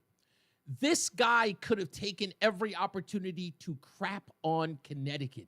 Instead, he exposed its flaws to correct them, to make it better. The objective is, there's one thing to complain, but you've got to look at it as, why is the guy so focused on all of those things that are happening in the state? Because he doesn't want to see it go to ruin. That's dedication. Because you could just throw up your hands and go, what am I doing this for? I want to tell this story. Can I tell a story a little off the beaten path here about you, Mark, that could sort of show some appreciation for you? I want everybody to hear this, Mark. This, to me, is a testament. If you only knew how much ribbing, and it's well, it's done with, the love and care of a family. But they get on Mark, they send him text messages in a family text that are so funny, but they've never once deterred you from going out and doing the work. When you and I were on that boat, over at Selden Cove, your wife and the kids were going back and forth, teasing you about the work that you've done, but it's done with love because they've never once said, knock it off or you need to stop. They've always sort of given you a little healthy ribbing, but they totally understand what you're doing. They've never deterred you. And your dedication is pure. They trust me. I do have to tell you, I didn't tell you that. I got somebody asked if that was Morgan Freeman's younger brother in the boat with me. I swear to you. That is not the first time I've gotten the Morgan Freeman thing. I get it a lot. So, but I do want to get to the pizza real quick. But people, just real quick, and I end this with as far as like people in charge. People go like, well, why do you continue to live in West Hartford? Because you know what? I was here before it turned all that way. Yeah. So I want the people who ruined it out. Yeah. Don't ask me to move out. Right. I'm going to hold them accountable, and maybe one day they'll be out of here. Don't ask me like, you don't like it, leave. Yeah. But let me tell you so I'm more Italian and Irish and Polish. Of course. But I'm going to tell you right now, any Italian in my age, 60s and on up, the gig in Connecticut is, if you really want to appreciate, and this I learned from my grandfather, who was talk about tradition, he was a cobbler from Italy. Yeah. Every Saturday, we had in rotation Italian bakery-style pizza and even our restaurants. So this is very local. What I'm going to start saying names. We had restaurants. They were called Casa in Hartford, Casa Loma, Pippi's, the Brookside Bakery Restaurant. We had the bakeries themselves. Roma, Giovanni, Ciarci's, Tamari's is still around. A couple of these and I'm going to bring you to these places. Oh, I can't wait to go. Street Bakery. And let me tell you something. My grandfather, he had the Peppies and the Sallies. He said, I'd rather feed that to the dogs and eat a real Italian style. Because the Italians, that's what they made. They used to make the pizza with like a bread dough. I got it. It was a little thicker. Some people, but Sally's and Pep, all that stuff, it cracks me up. I'm going, a real Italian would rather all day long eating Italian bakery-style pizza. Absolutely. Than any thin crust. Yeah. But when we come back, I'm going to talk about this in more detail when we come back. Okay. But thank you, Mark. I got to take a break. We'll be back, folks. More news, more views. I'll talk about this a little further when we return. It's Reese on the Radio on WTIC News Talk 1080. I'm an elder law attorney, Haley Allaire. Our greatest reward is happy clients telling us that they're very thankful for our help. I'm Carolyn from Coventry. Recently, my 82-year-old mother had a few falls and ended up in rehab. What we thought would be temporary care became permanent. When we applied for Medicaid, it was overwhelming. From our first meeting with Allaire Elder Law, they listened and guided us, providing clarity, kindness, and compassion. We were finally granted Medicaid, and a huge weight came off my shoulders. Thank you, Allaire Elder Law team. AllaireElderLaw.com. Guess who's watching Rob Finnerty on Newsmax? President Trump is. He even says Finnerty's show is so terrific. Millions are joining President Trump to watch Finnerty every night at 8 p.m. Eastern on Newsmax. All this week, Rob looks at the media's war on President Trump. Rob gives you the facts about the National Guard in cities like New York, Chicago, and Los Angeles. He tells you the real truth about the Jeffrey Epstein files, and he reveals the big media's agenda on Trump's health. You need to watch Rob Finnerty on Newsmax. Check out your local cable system. Newsmax is on all major systems. Or download the free Newsmax app. It costs you nothing, and you can watch in minutes. Finnerty is the fastest growing primetime news show in America. Find out why even President Trump is tuning in.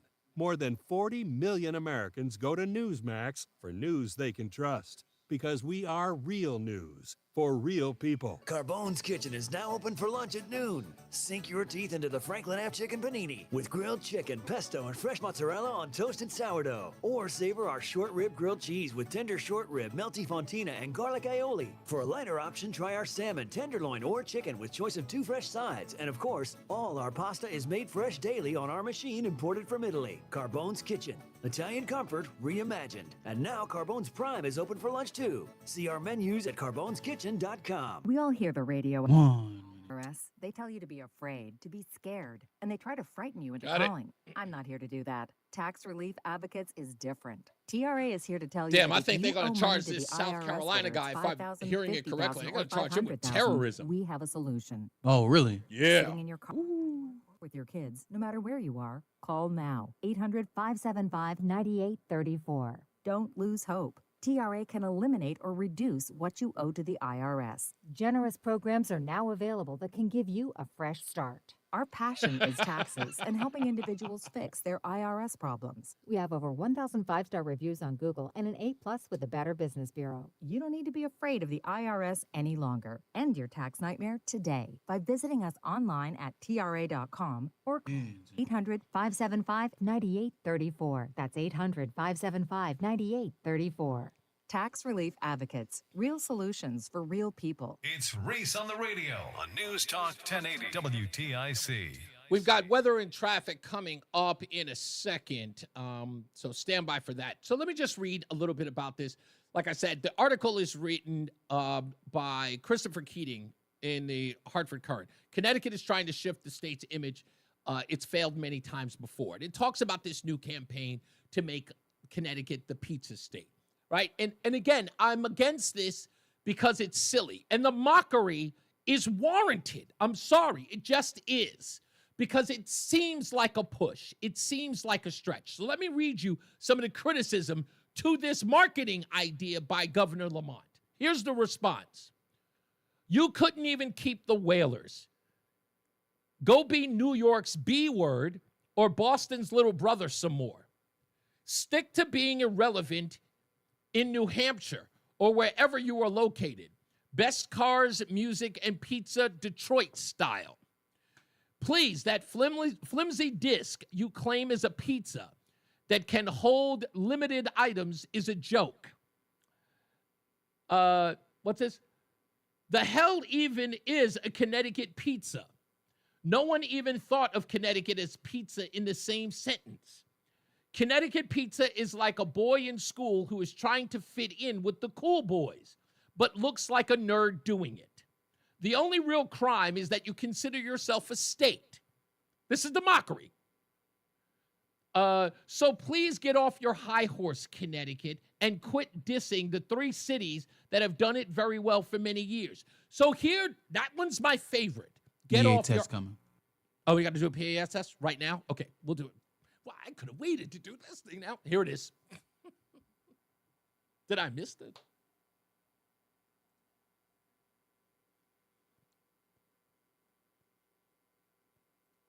Oh, yeah, you did alert me.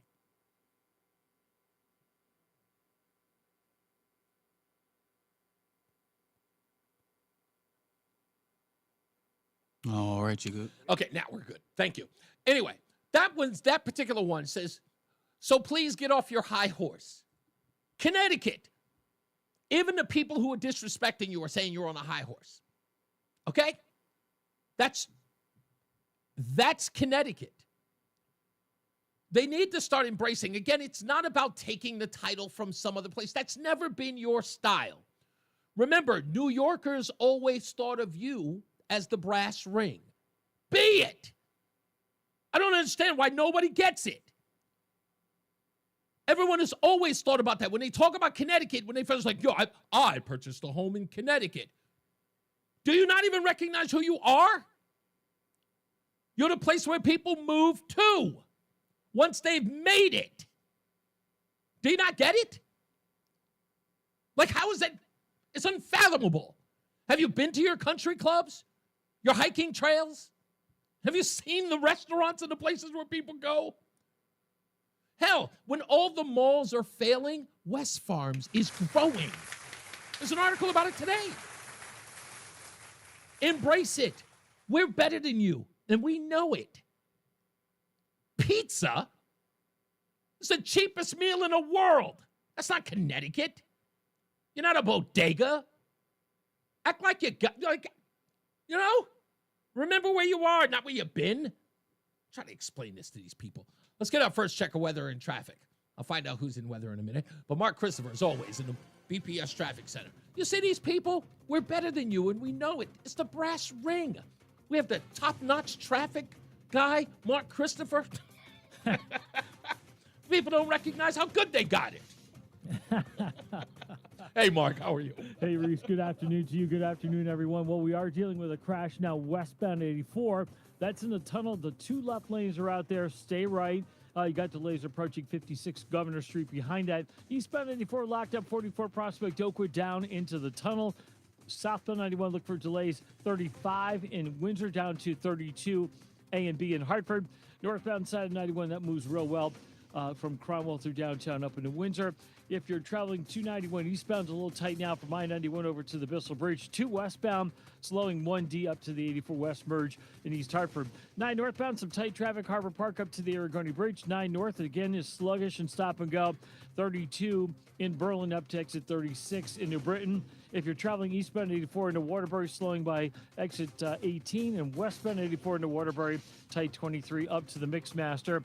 95 South New Haven, slowing from 46 down to 43 in West Haven. Traffic and weather together on the 8th WTIC News Talk 1080. Traffic brought to you by the Connecticut Police Chiefs Association. Before our children get to school, they're on the roads, on sidewalks, in crosswalks, riding bikes, and waiting for buses.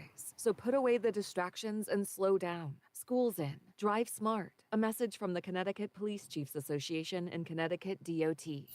WTIC weather. Well, not too bad out there this afternoon, despite the sunshine giving way to increasing clouds, remaining dry and comfortable with those temperatures. High 75, partly to mostly cloudy tonight, low 50. A brief shower or two cannot be ruled out tomorrow, but much of the time should be dry under a mostly cloudy sky, high 70. Then clearing tomorrow night, low 53. Nice weather on Thursday, lots of sunshine and warmer with a high of 81. This is meteorologist Kyle Erickson, WTIC Weather Center. WTIC is celebrating 100 years on the air and 100 years of serving Connecticut. This is WTIC and WTIC FM HD2 Hartford, an Odyssey station. It's 4 o'clock. Good afternoon. I'm John Silva, WTIC 1080 News. Primary elections in play around the state today. Polls close at 8.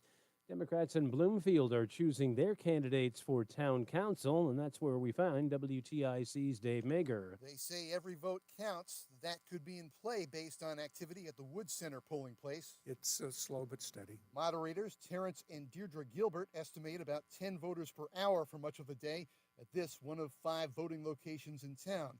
The matchup, Slate A with candidates connected to former Mayor Danielle Wong and Slate B for a change in direction, has been hotly debated online. It's very important to people. Some people are looking for change and are very adamant about it. So it's been a very interesting time. In Bloomfield, Dave Mager, WTIC 1080 News. And all told, 21 cities and towns are holding primary elections today. Also of note, down in Hamden, they've got 5 Democrats vying for a spot on the ballot in November. The incumbent Democratic mayor there decided not to run for re-election. Also, a primary in New Haven for mayoral candidates in both the Democratic and Republican parties. Israel launched strikes on a major U.S. ally today, seeking to root out a Hamas leadership meeting. White House Press Secretary Caroline Levitt. This morning, the Trump administration was notified by the United States military that as Israel was attacking Hamas, which very unfortunately was located in a section of Doha, the capital of Qatar. Levitt went on to say, unilaterally bombing inside Qatar, a sovereign nation and close ally of the United States that is working very hard and bravely taking risks with us to broker peace, does not advance Israel or America's goals. However, eliminating Hamas, who have profited off the misery of those living in Gaza, is a worthy goal. She says President Trump instructed envoy Steve Witkoff to notify Qatar of the impending strikes. Now, the attack raises questions about the ceasefire negotiations for Gaza. It would appear to indicate that the Israelis are not interested in pursuing a ceasefire at all. Stephen Zunes is the director for Middle Eastern Studies at the University of San Francisco. Lawmakers from both political parties are looking into whistleblower allegations that Meta suppressed research about child safety. Senator Richard Blumenthal. The American public ought to be angry. They ought to be furious at Meta, but also at the Congress, which has been complicit in failing to address this issue. Hartford City Council on Monday night officially welcomed James Rovella back as chief of police. Rovella had been serving on an interim basis since February. He was offered the job on a permanent basis by the mayor this summer.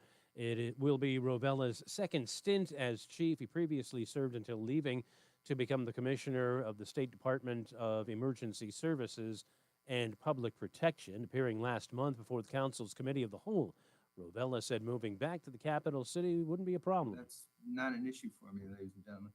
I enjoy living in Hartford and walking to work and going to different places, different events. One of the areas Rovella says he'll focus on is building up the ranks of the police department, which currently stands at over 400 officers. Wall Street, the Dow up 196 points. The NASDAQ up 80 and the S&P up 17. For these stories and more, go to WTIC.com. I'm John Silva, WTIC 1080 News. My doctor told me cholesterol is borderline, so I took control with Garlic Healthy Cholesterol Formula. Garlic helps maintain healthy cholesterol safely and naturally. It's odor and taste-free, and Garlic is a world leader in garlic potency. I'm taking charge of my cholesterol with Garlic Healthy Cholesterol Formula, cholesterol's natural enemy. These statements have not been evaluated by the FDA. This product is not intended to diagnose, treat, cure, or prevent any disease. The term natural references only the garlic in the product. Use as directed. Staples presents That Was Easy. Big year. I'm starting middle school. Welcome to the jungle, Missy. Best part? My parents promised me a new laptop. Perfect for homework, essays, and drudgery. So we went to Staples. They had all the latest tech, and laptops were up to 40% off. Woo! Another back-to-school budget saved by Staples Easy Button. Mom high-fived the cashier. So embarrassing. Staples. That was easy. In-store, online, and on the app. It's 9/13. Select models only. It's Reese on the Radio. And don't say we didn't warn you on NewsTalk 1080 WTIC. Yeah. Savory, flavory, bagel deli and bakery. Between rounds, between rounds, between rounds. And congratulations goes to Arnie C. in Torrington. Got a lot of people listening out in Torrington.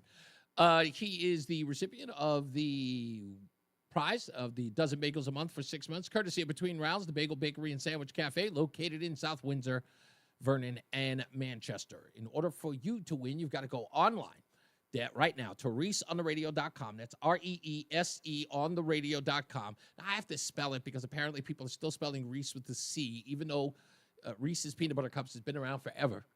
But people don't know how to spell Reese. So it's REESE on the radio.com. You got to go there to put in your information. Make sure you put in your telephone number and your date of birth. Make sure that is in there. It has a little message pointer to put in your date of birth.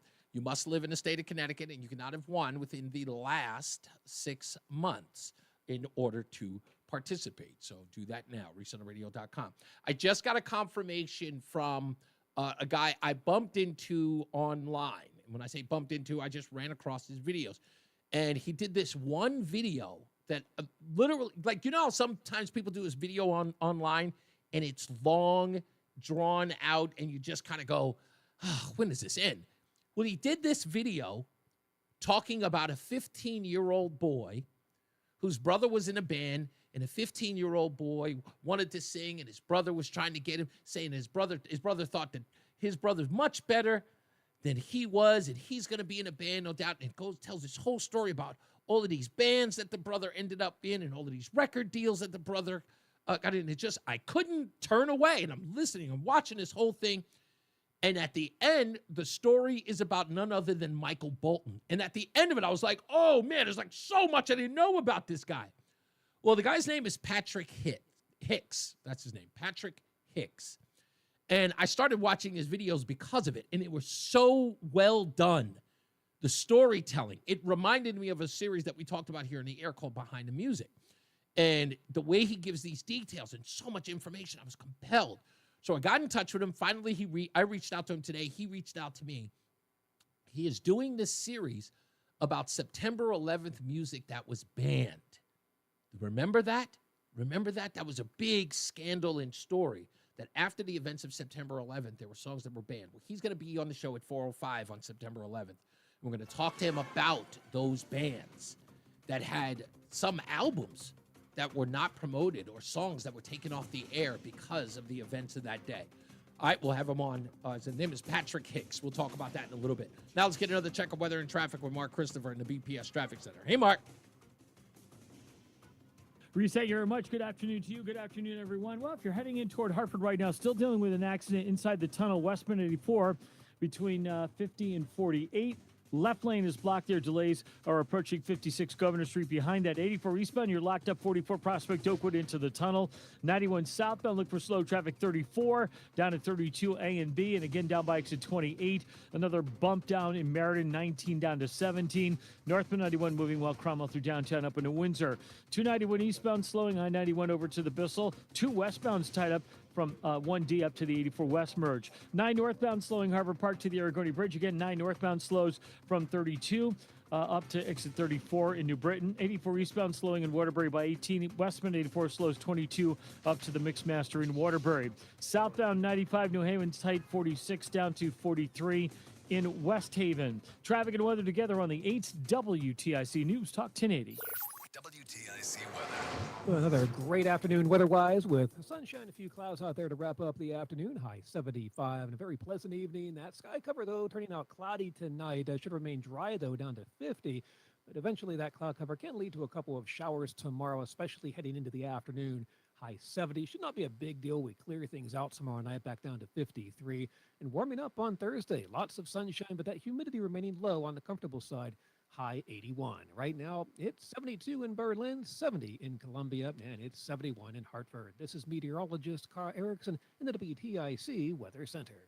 Viking, committed to exploring the world in comfort, offering small ship experiences with a shore excursion included in every port and programs designed for cultural enrichment. Discover more at Viking.com. That's Viking.com.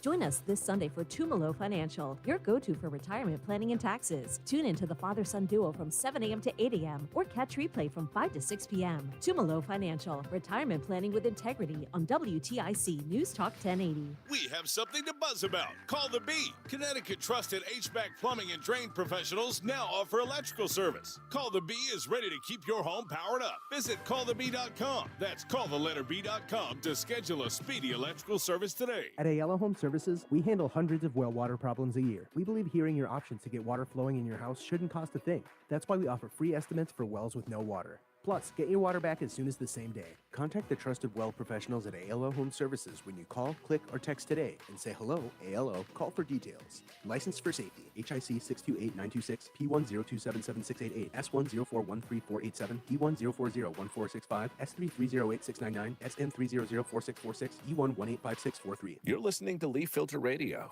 and the gutter protection himself, Chris Coonahan, is here to take your most pressing leaf-related questions. Hey, everybody, Chris here. I understand we have Ron on the line. Ron, where are you calling from? Uh-oh. Ron, are you calling from a ladder? Well, I was. I wanted to ask Chris what I need to do to get my gutters ready to have leaf filter installed. Oh, Ron, you don't have to do anything. A Leaf Filter Trusted Pro will come out and clean out your gutters, realign and seal your gutters, and install a Leaf Filter, America's #1 gutter protection system. So I didn't need to get on this ladder? Ron, Leaf Filter Trusted Pros are in your neighborhood and ready to help. Just visit leaffilter.com/deal to schedule your free gutter inspection and get up to 30% off.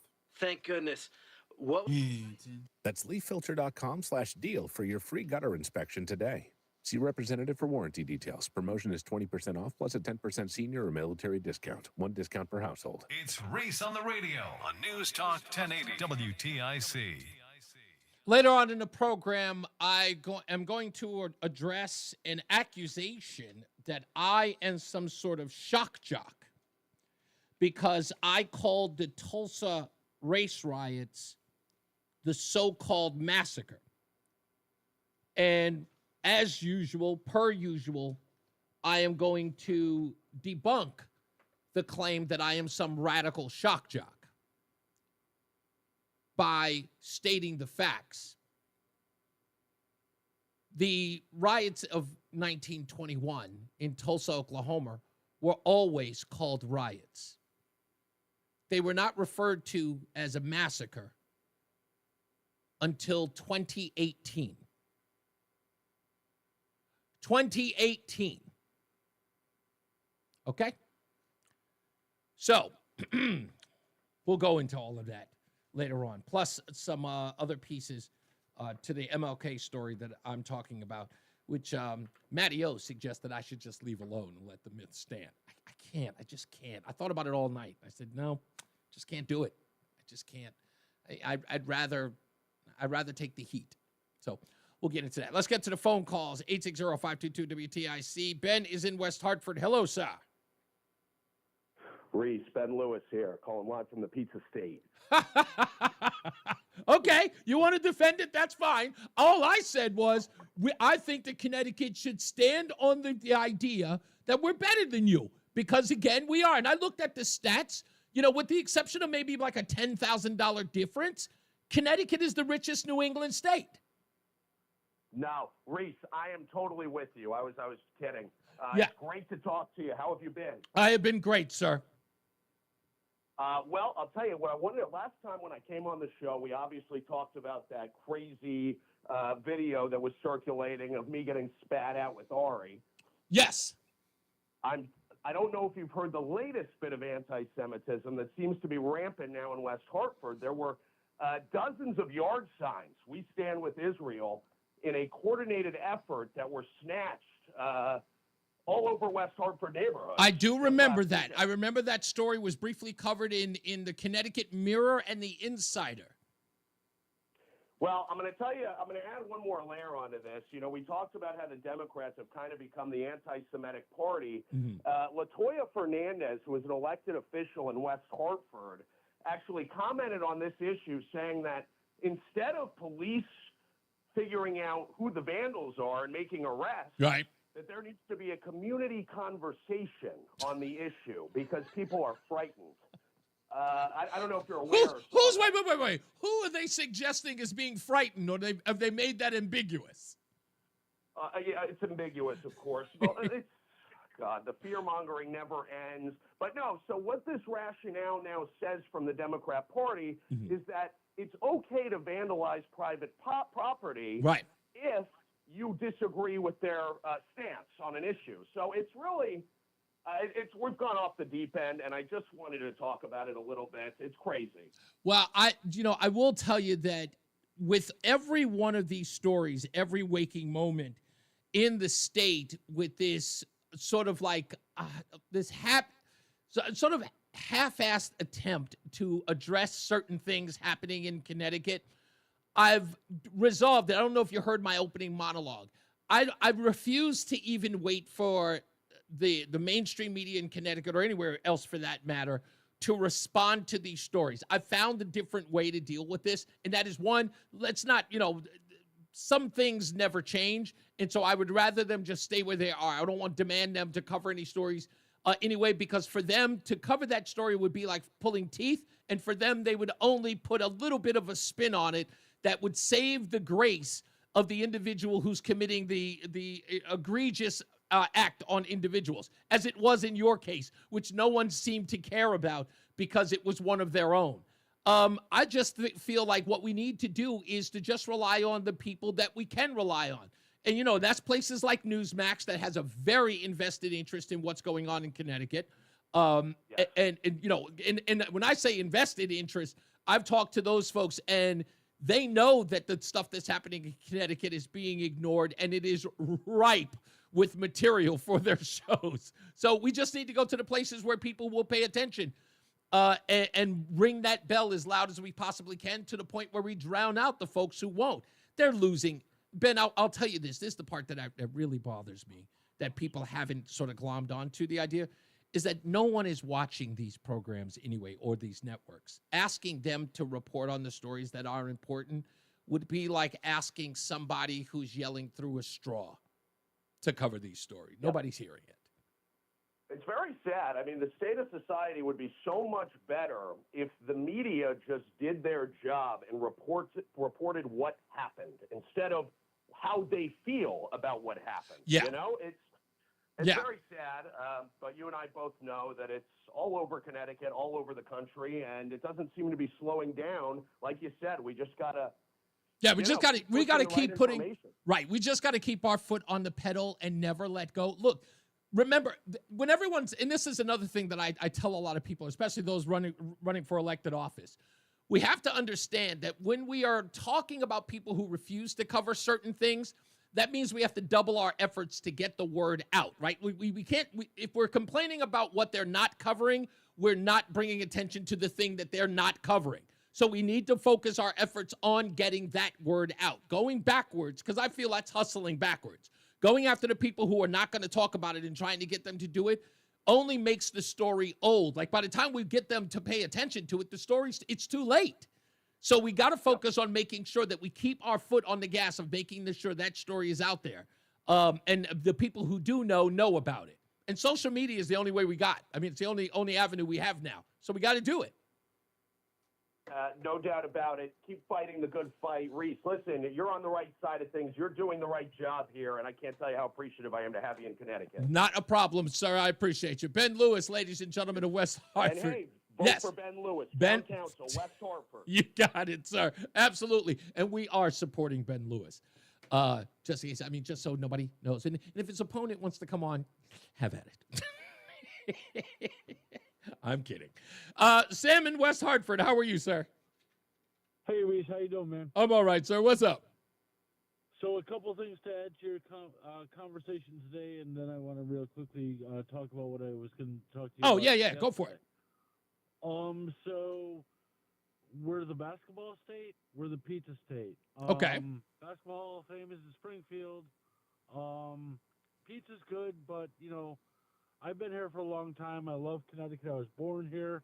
But it's kind of a failing state at this point. It really sucks to say. I know. You sound so defeated, Sam. Come on. What is it going to take? I feel defeated. I mean, you got people like disgraced Sergeant Brian Fahey, who wasn't arrested before his retirement. Yep. So he gets to collect $250,000 a year for the rest of his life. Yeah, but you know what? At the end of the day, what was it about? Was it about revenge? It's about misuse of taxpayer funds. In 4 years, that's $1 million. I know. That's a lot of money, man. But you know what? Listen, there is a precedent. There's a precedent that needs to be set. Because and this is Sam, this is something I tell people about.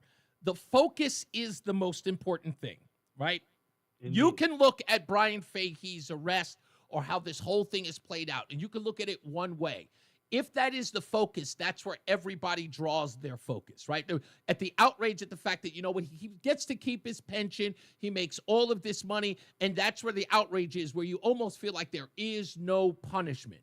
However, there is another way to look at this, right? Everybody told us, and this is the part that people keep forgetting. When I first reported on this, everyone told me nothing was going to happen, right? There would be nothing. It was zero, nada, and it's just going to be swept under the rug. That didn't happen. So you got to go there. That's where the focus needs to be, is that this sort of defeated. That's why I said that whole thing about you said you kind of feel like you're defeated here. If you do, if you're crying uncle, then you're telling your opponents that you're no longer willing to fight. You got to stop that. Indeed. You know what I mean? You got to stop that. If it's worth fighting for, you have to always be fighting. It's just one of those things where I know, yes, we're going to lose a lot of them. The battles never stop because the war's never over. It just isn't. Right. So I'm hoping that motivates you in some little way. But, it definitely does. Thank you. Because my purpose here is for people not to lose hope. And if there's anybody who's a testament to that, it is yours truly, sir. I'm not supposed to be here. I understand. So I love you for trying, man. I appreciate you. Thank you, man. Have a good day. You got it. Let's go. Tony's in Rocky Hill. We haven't heard from Tony in a while. How are you, sir? Doing good. Right. I listen to a station now, strictly music, no commercials. So rarely am I get involved with talk shows anymore. Okay, well, Tony, why are you here? Because I came across a gentleman from West Hartford, and we're talking about, I guess, the negative feelings in West Hartford and so forth. Well, I think he's talking about Connecticut overall. Yeah, but I think a lot of those, the big reason because of that kind of attitude and feelings on individuals' parts today has to do with talk shows on the radio. We need more music and more relaxation and so forth. So you think that? So you want people to be they need illusions. The political process, the two-party system, plus the no. But Tony, what you said they need more music. So they need to snap their fingers and dance more. We need more. We go back to the old times, okay? Yes, go back to the old times. I hear you. We need to go back to dancing and shaking a tail feather, right? Why don't you let me do the talking? Because it's a talk show and it's my show. And so I asked you a question. Why don't you answer the question, Tony? Is that what you want? Let me Do you want us to shake a tail feather, Tony? Is that what you want? You want everybody to... You're a screaming maniac. What? You know what? For a guy who says I don't listen to talk radio, it sounds like you listen every day. Why are you lying? Oh, don't it? Okay. Well, I was going to have some fun with him. I was going to have some fun. I want to read some more of these, just because. And we'll get to the other phone calls in a second. These are, what is this? Laugh out loud, the Temu pizza people coming out in force. It's not about pizza, and I know that's great. If New Haven pizza is the best pizza around, you know what? Look, applause. Well, I want you to think about that. I just want you to think about that. This is your home. This is your home. And it look, oh, God, I'm going to go there. I'm going to go there. And I know this is going to be so, it's not going to be received well, so forgive me. And I want you to know before, just as a caveat, I say this out of love, okay? It sounds desperate. It does. Pizza? Really? That's what Connecticut has been, reduced to? We got great pizza? Nothing else? Nothing? It's just really, it just sounds desperate. And I know that this is some campaign drummed up by some guy in PR who thinks that that's going to bring some sort of attention to Connecticut, but it completely spits in the face of everything. Everything. And I don't get it. I was on the Connecticut River in spite of the fact that we were going there to report on a story.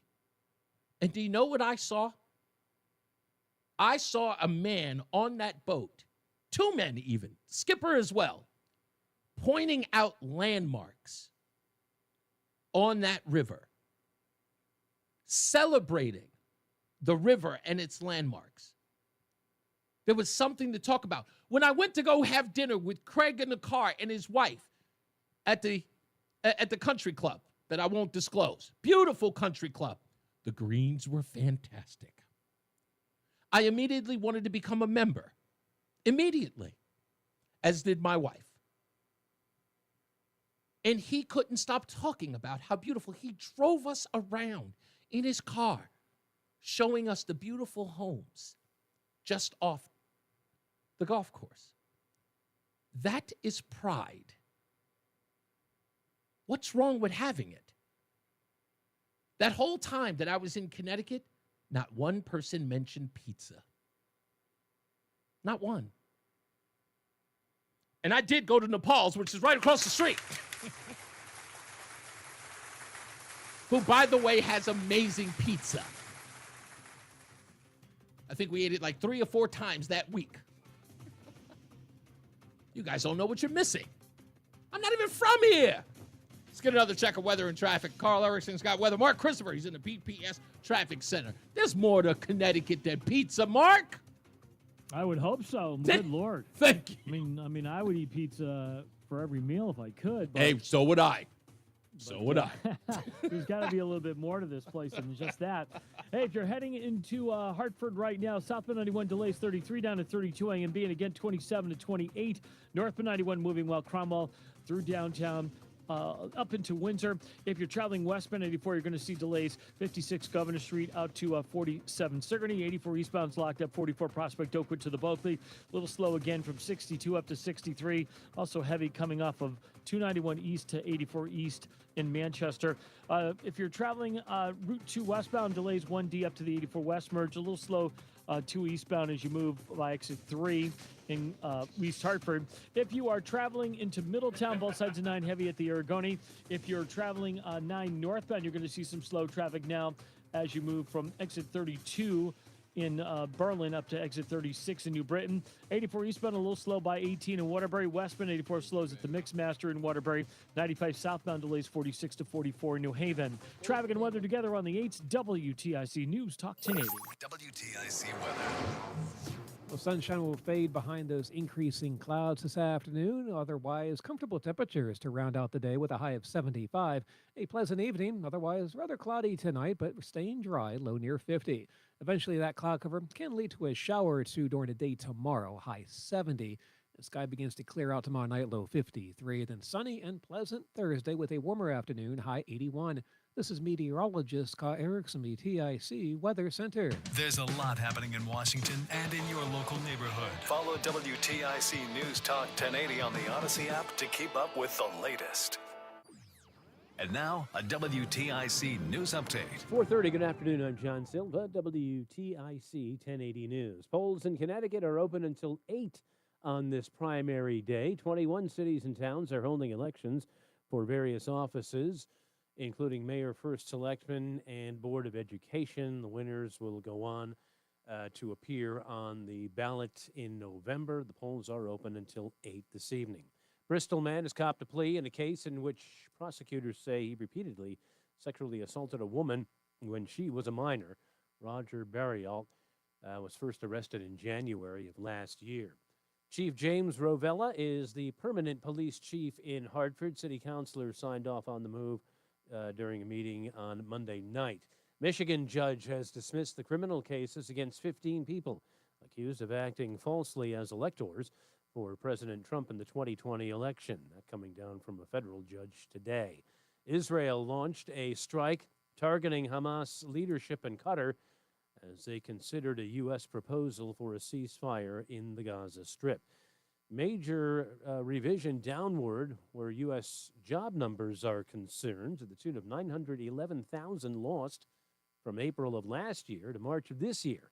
It's leading analysts to believe there would be a cut to the Fed's interest rates later this month.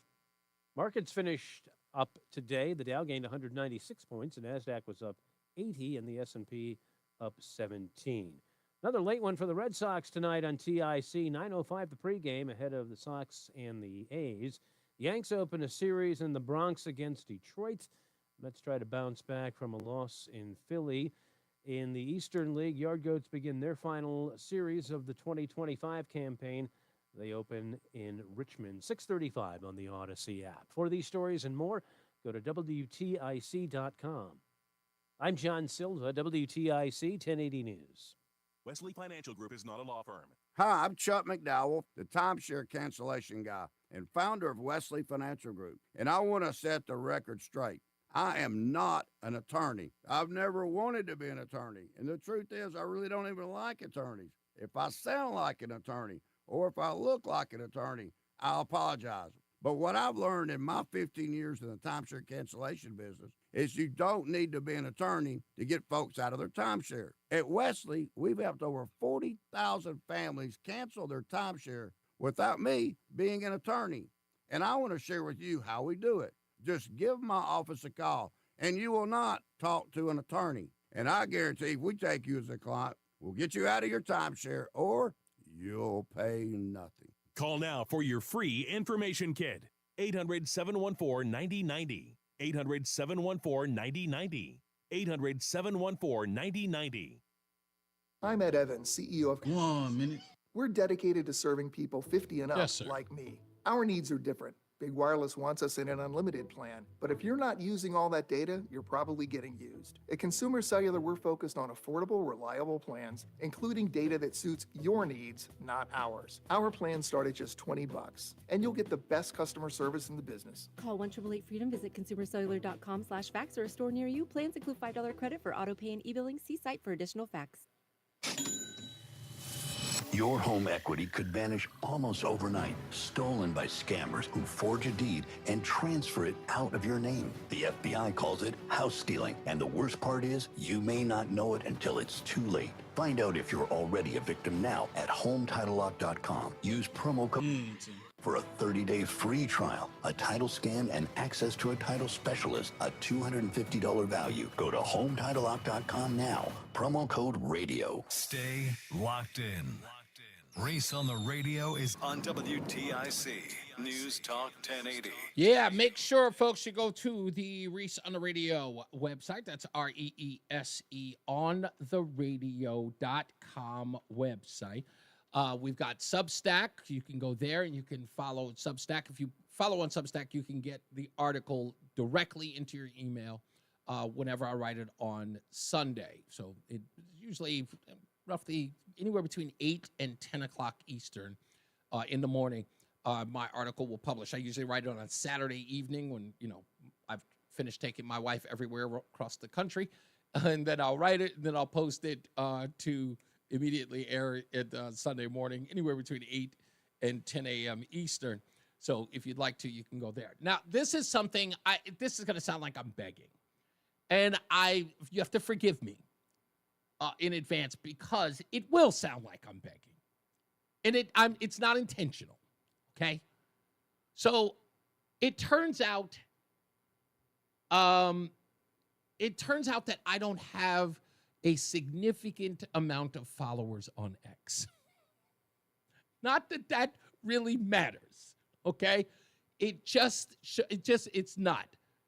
All right, so it was suggested to me to say, hey, tell people to follow you on X. And I went, okay, I will. I love things, and this is me. And I know this is probably one of the worst traits that I have. I am uncomfortably modest. My wife gets on me about it. My friends get on me about it. And they go, Reese, this is stuff that you have to do. And I always feel icky. You know, like some people always tell me, it's like, yo, Reese, you should have paid subscription. I'm like, no, I won't do that. Just like, well, how do you expect to get paid? I'm like, that's not my deal.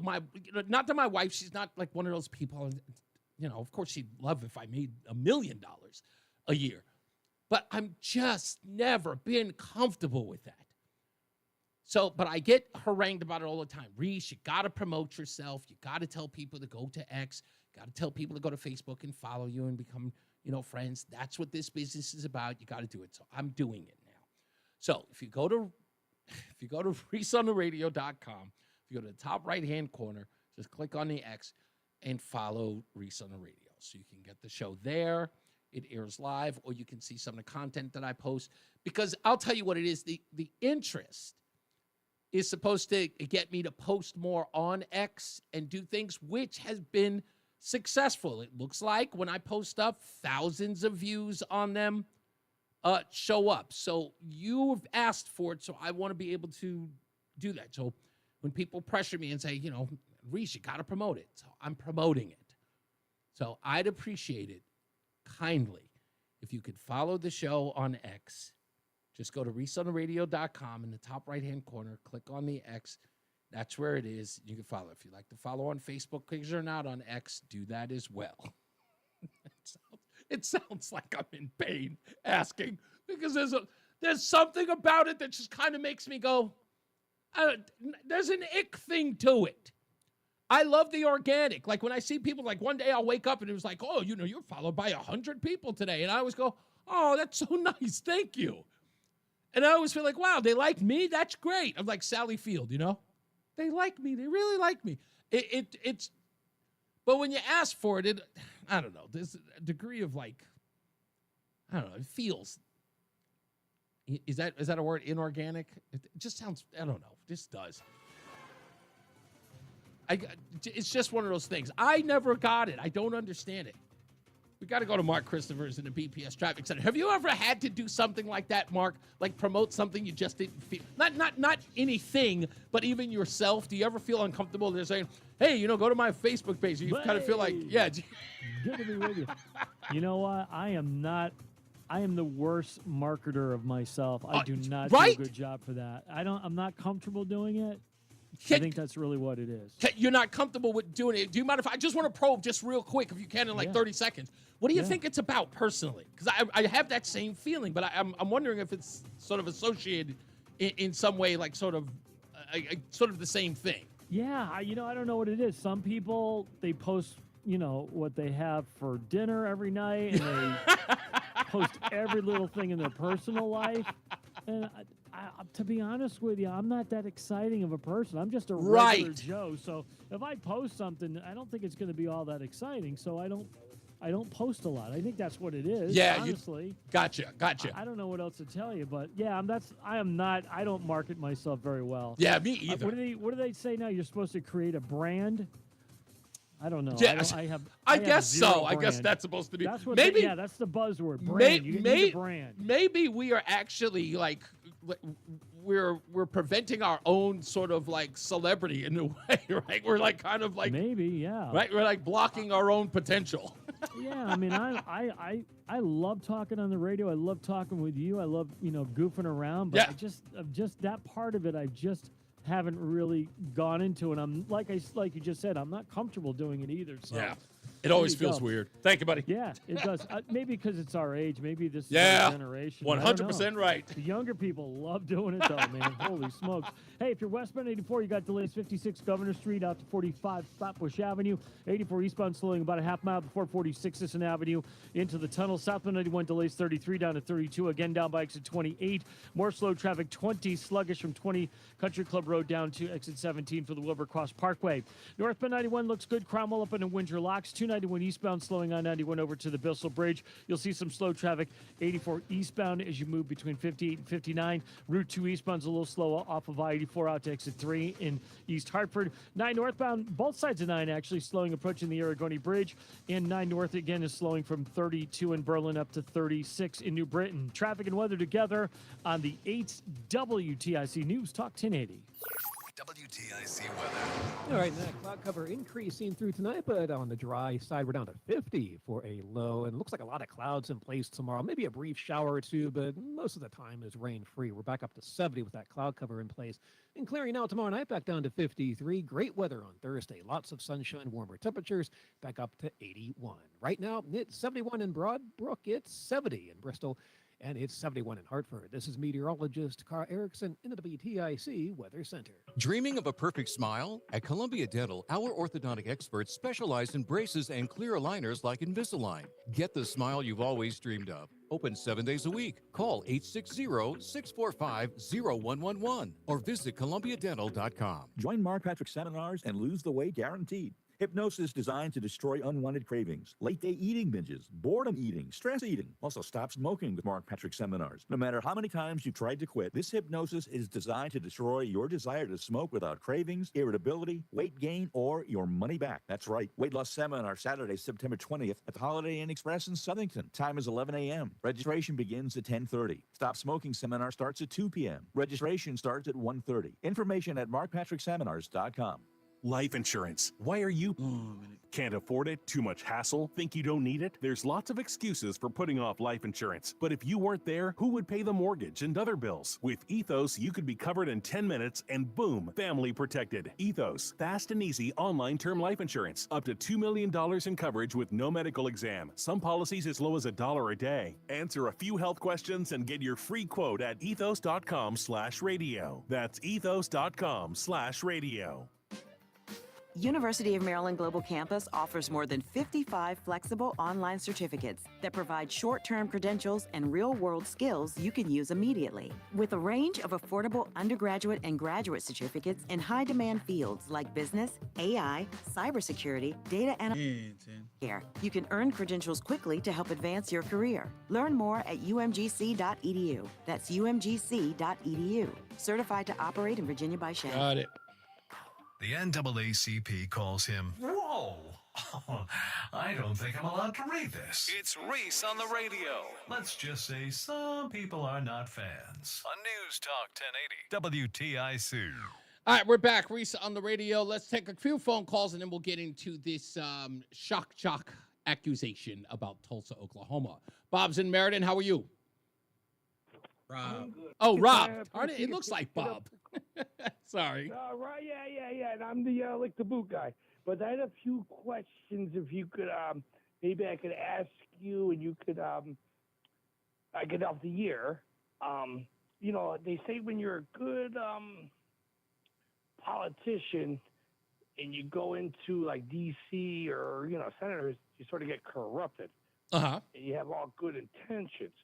But now I heard earlier on one of the broadcasters stations that younger police officers, men, women, are apprehensive of going into the industry of police work because the thin blue line thing is scaring them.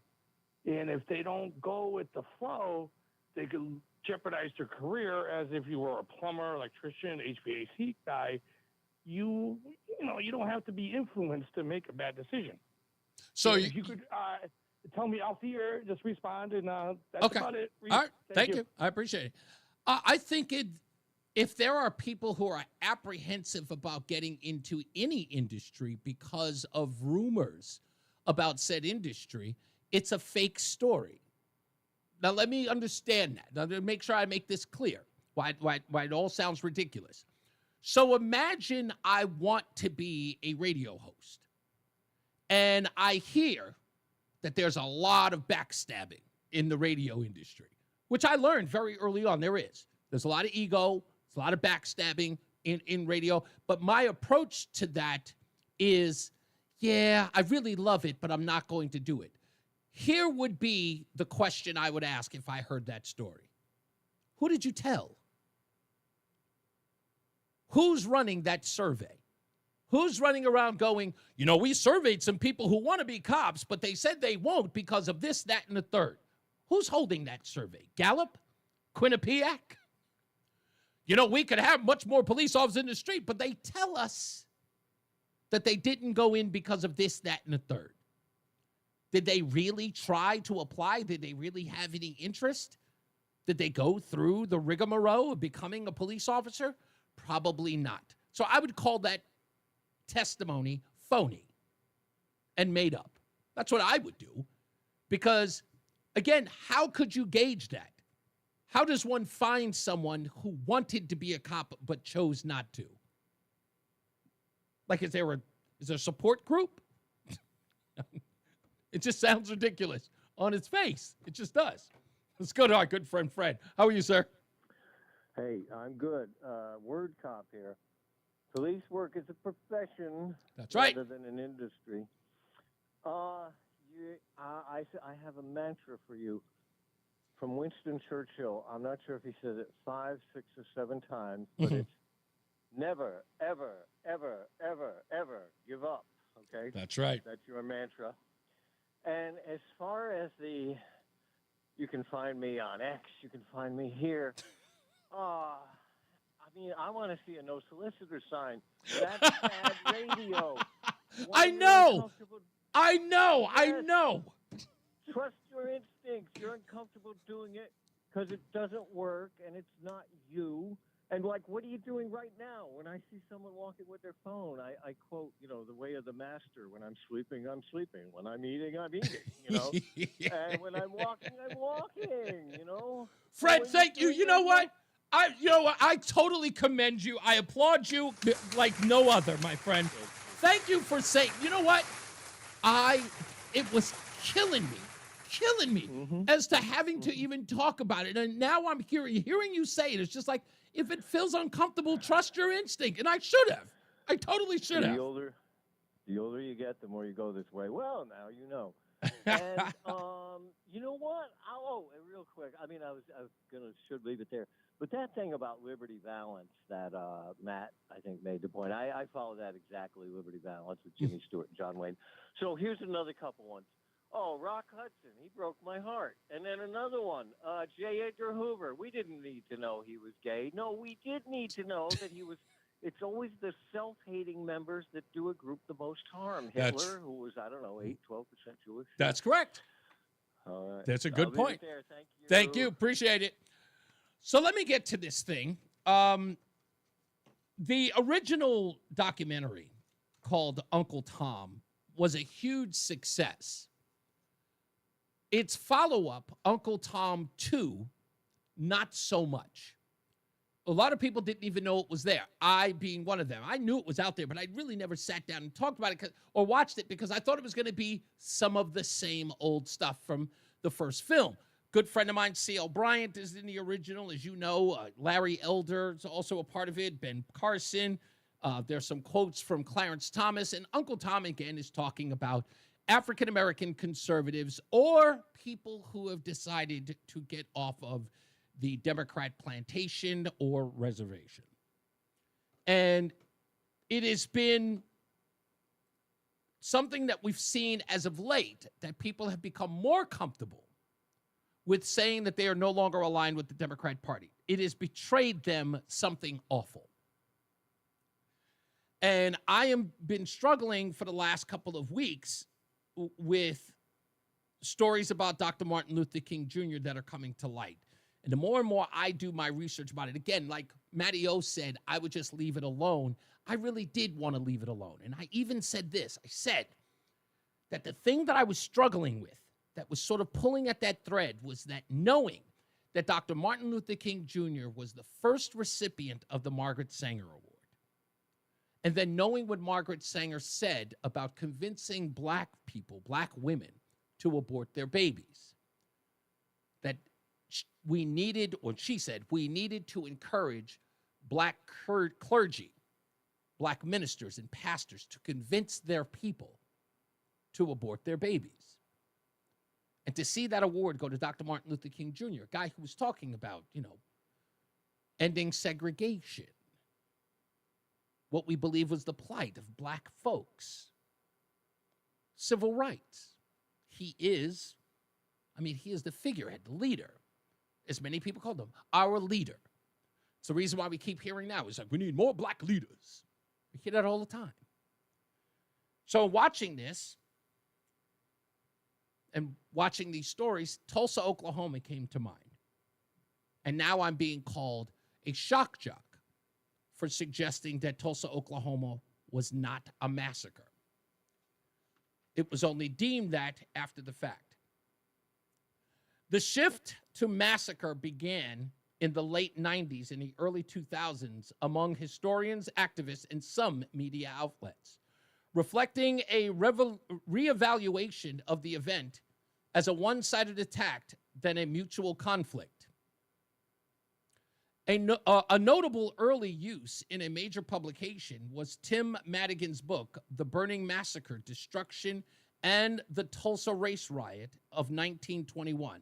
That book came out in 2001, which incorporated massacre in its title to emphasize the brutality and targeted destruction. This coincided with increased attention from Oklahoma's Commission to Study Tulsa's Race Riot of 1921. That was formed in 1997, whose 2001 report documented the violence, but still used riot in its official name and title. The term gained further traction in educational and advocacy contents.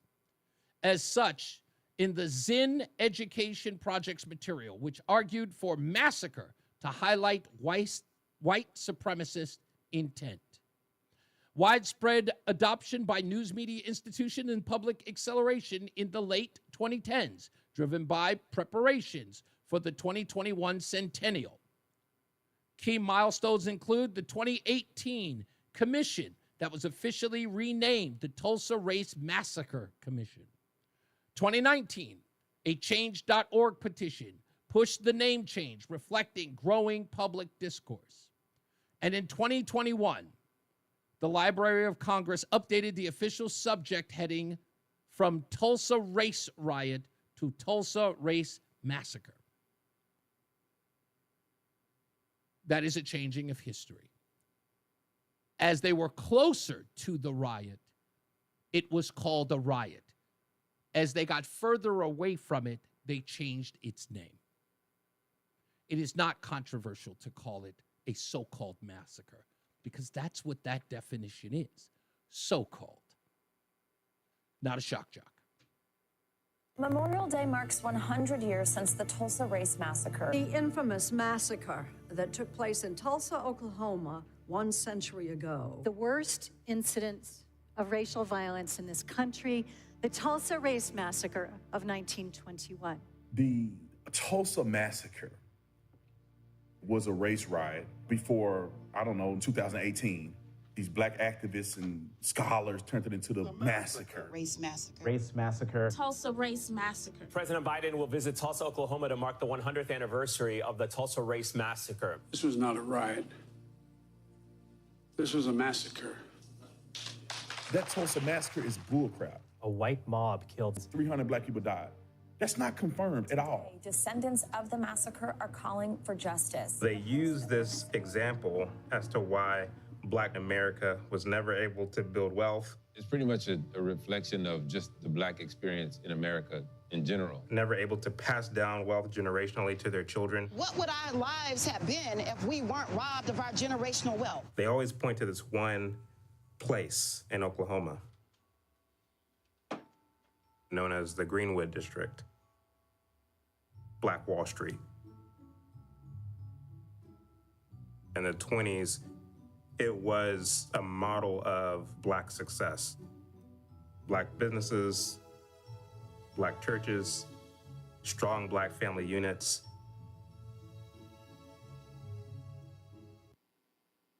What we're taught is that the white people who lived in Tulsa, Oklahoma were jealous of the Blacks who lived in Greenwood. We're told that they developed this plan to go in and destroy Black Wall Street, to displace these people who lived there, to burn down these businesses, to kill as many Black people as possible. Black people in Tulsa have been oppressed ever since the massacre for 100 years. That Black success died in 1921 with the so-called massacre. There was a pastor in Oklahoma named Solomon Sir Jones. He was able to film a lot of Black life during this time in Oklahoma. The riot happened in 1921.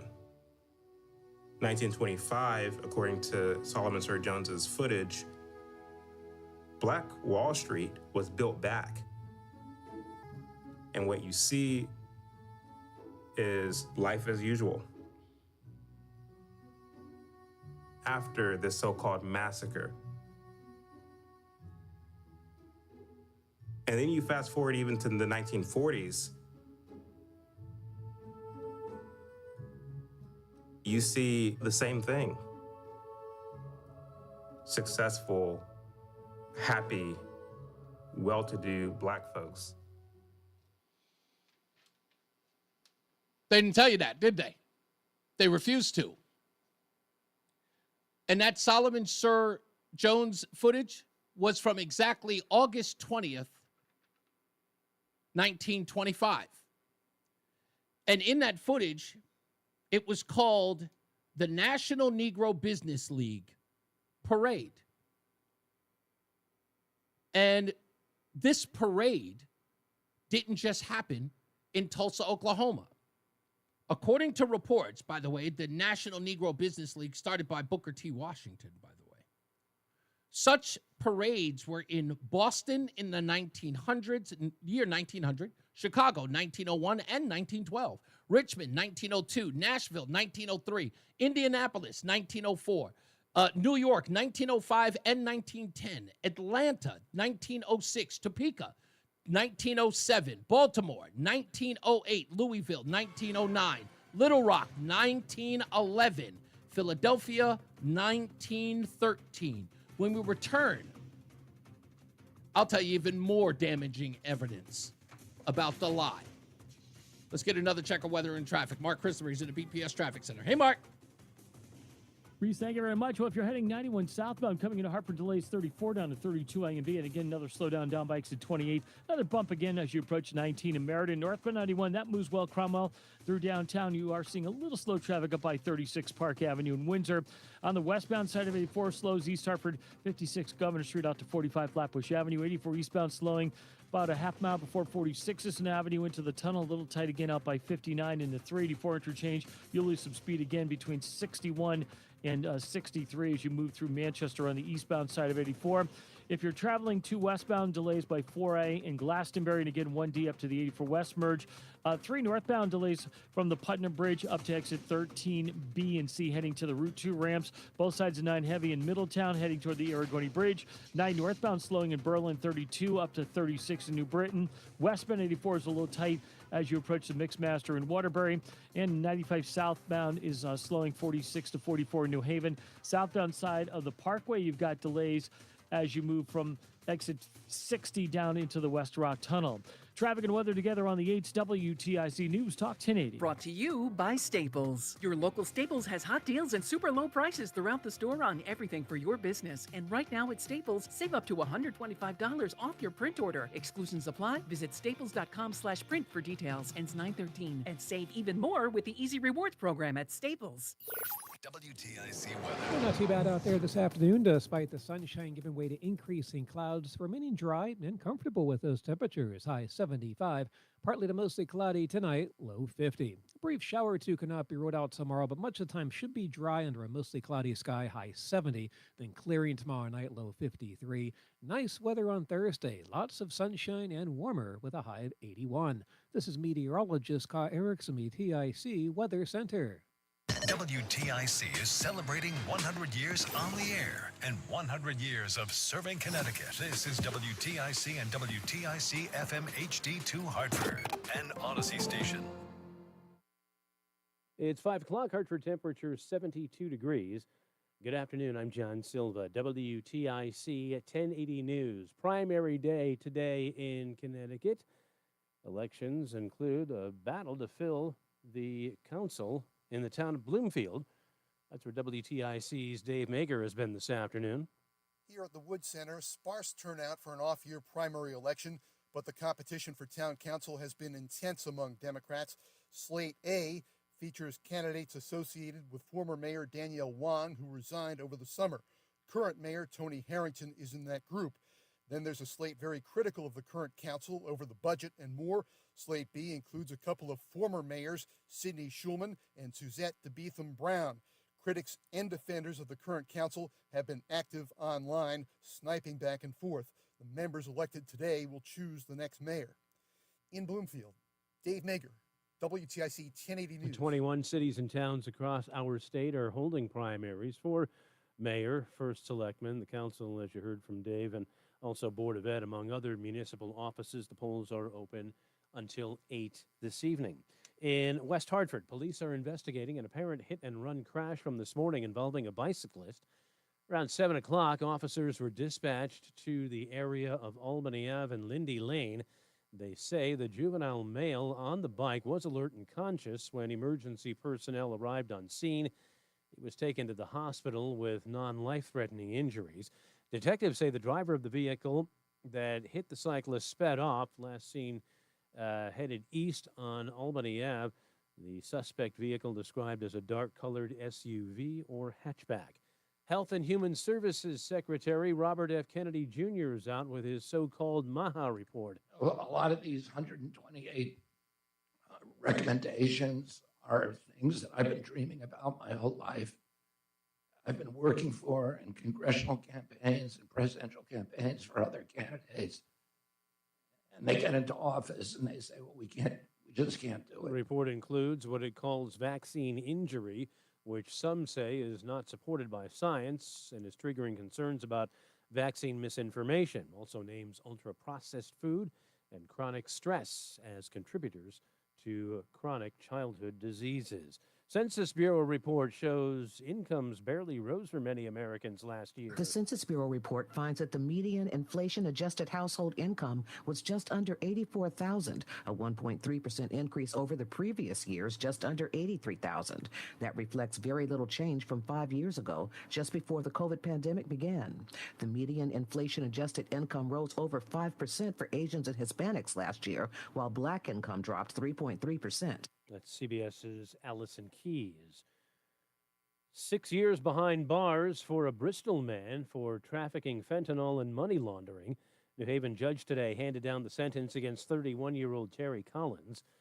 A number of law enforcement agencies, including the DEA and local police in Waterbury, initially zeroed in on Gawain Fisher. He, Collins, and 2 associates were picked up in April of 2023. Agents who raided a Yale Street location found drug processing equipment, 3 kilos of fentanyl, and 75,000 bags containing the drug, along with cash.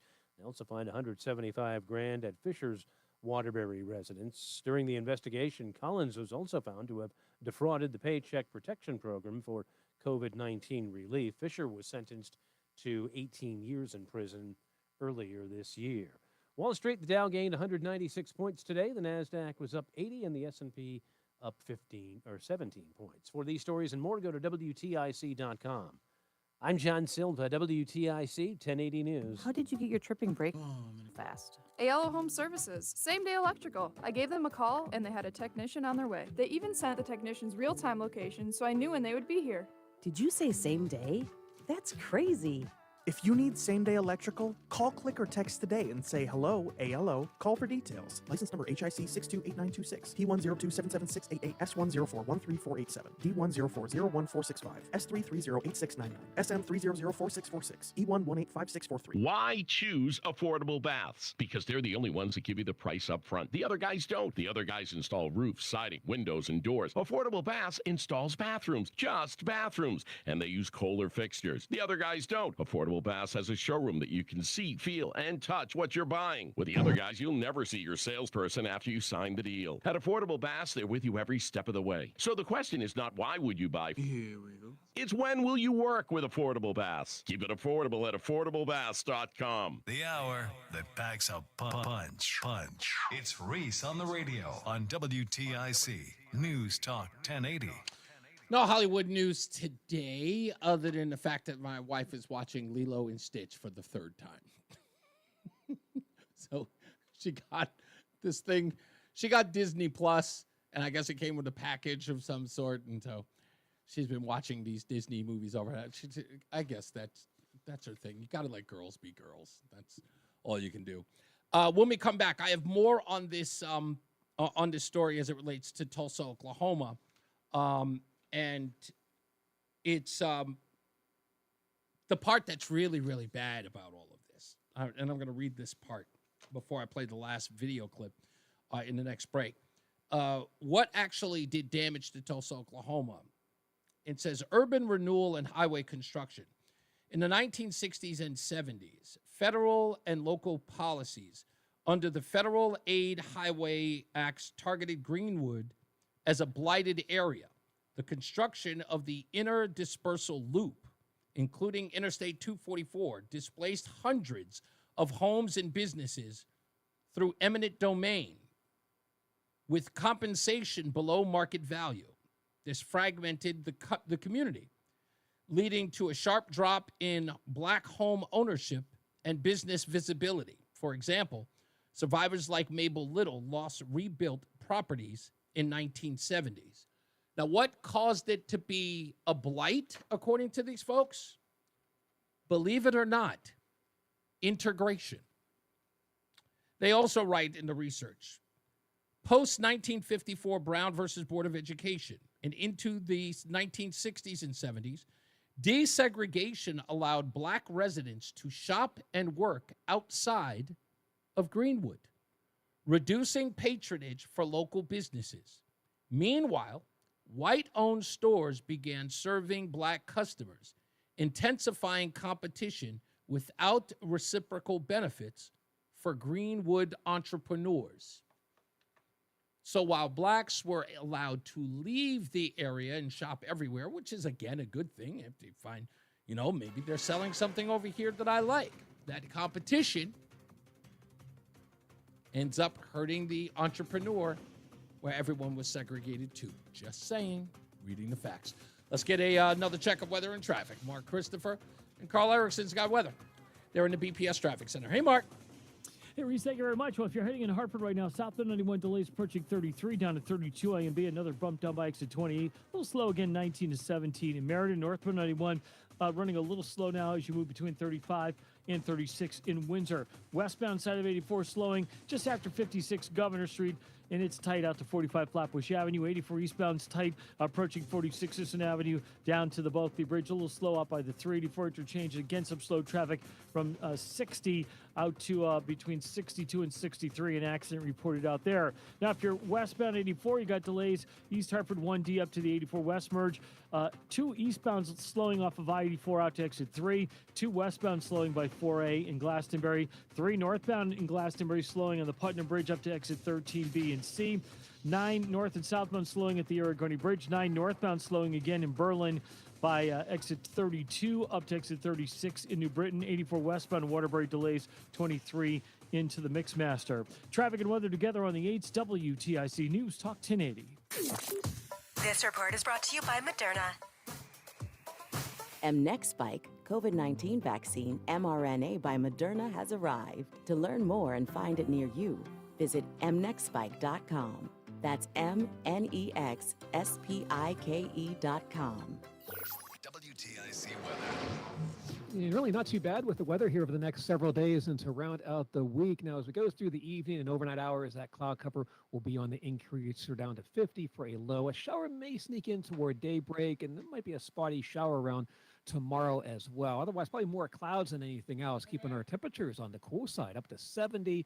Begin to clear things out tomorrow night, back down to 50. Then just great weather for Thursday and Friday. Sunshine, those warmer temperatures in place, up to 81 on Thursday, mid-70s on Friday. Right now, it's 73 in Vernon, 71 in Unionville, and it's 72 in Hartford. This is meteorologist Carl Erickson in the WTIC Weather Center. Are you looking to hire? ZipRecruiter finds the best candidate for your job fast. Try ZipRecruiter for free at ZipRecruiter.com/free. That's ZipRecruiter.com/free. ZipRecruiter.com/free. Guess who's watching Rob Finnerty on Newsmax? President Trump is. He even says Finnerty's show is so terrific.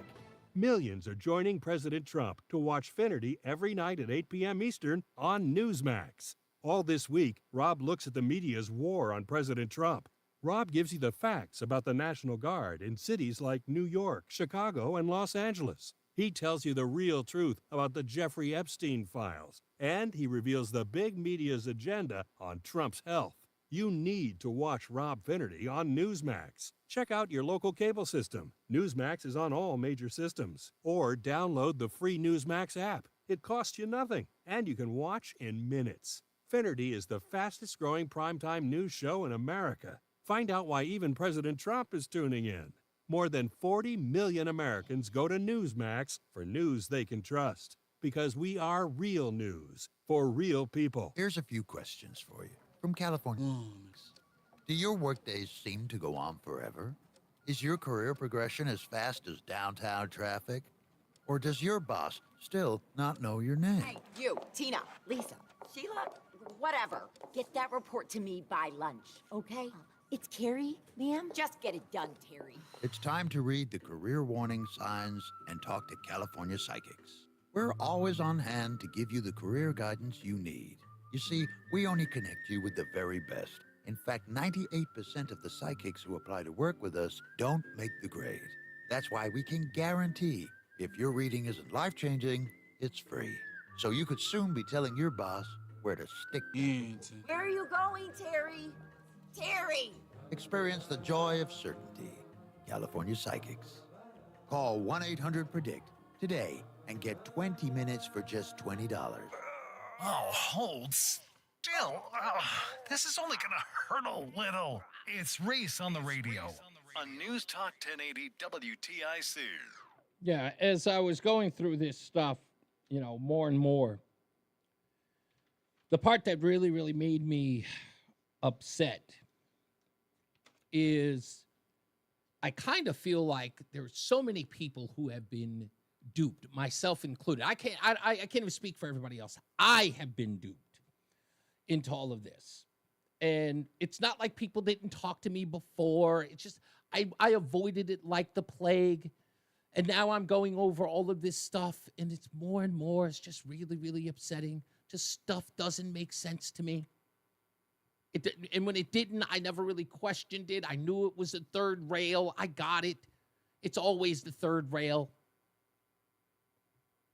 And people are just, they're going to do what they do. I want to read this before I take the phones, go back to the phones at 860-522-WTIC. Regarding specific businesses in Tulsa, Oklahoma,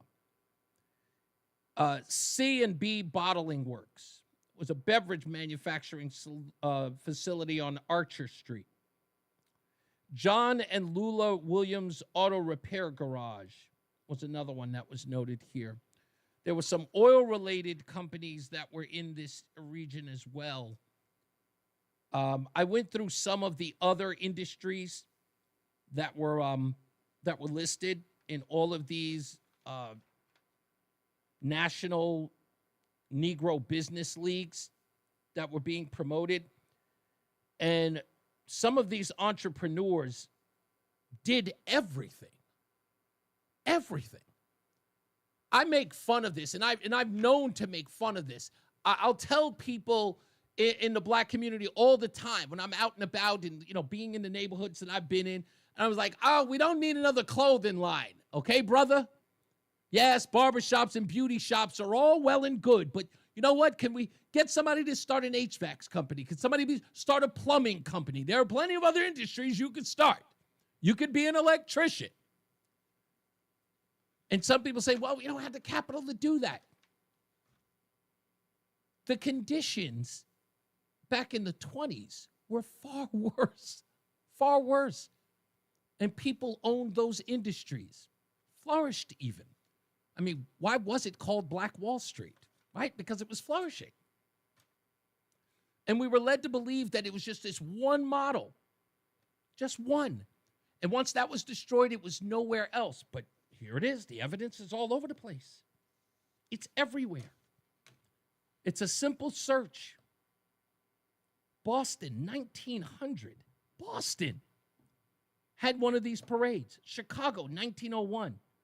Richmond, Virginia, below the Mason-Dixon line, ladies and gentlemen, 1902.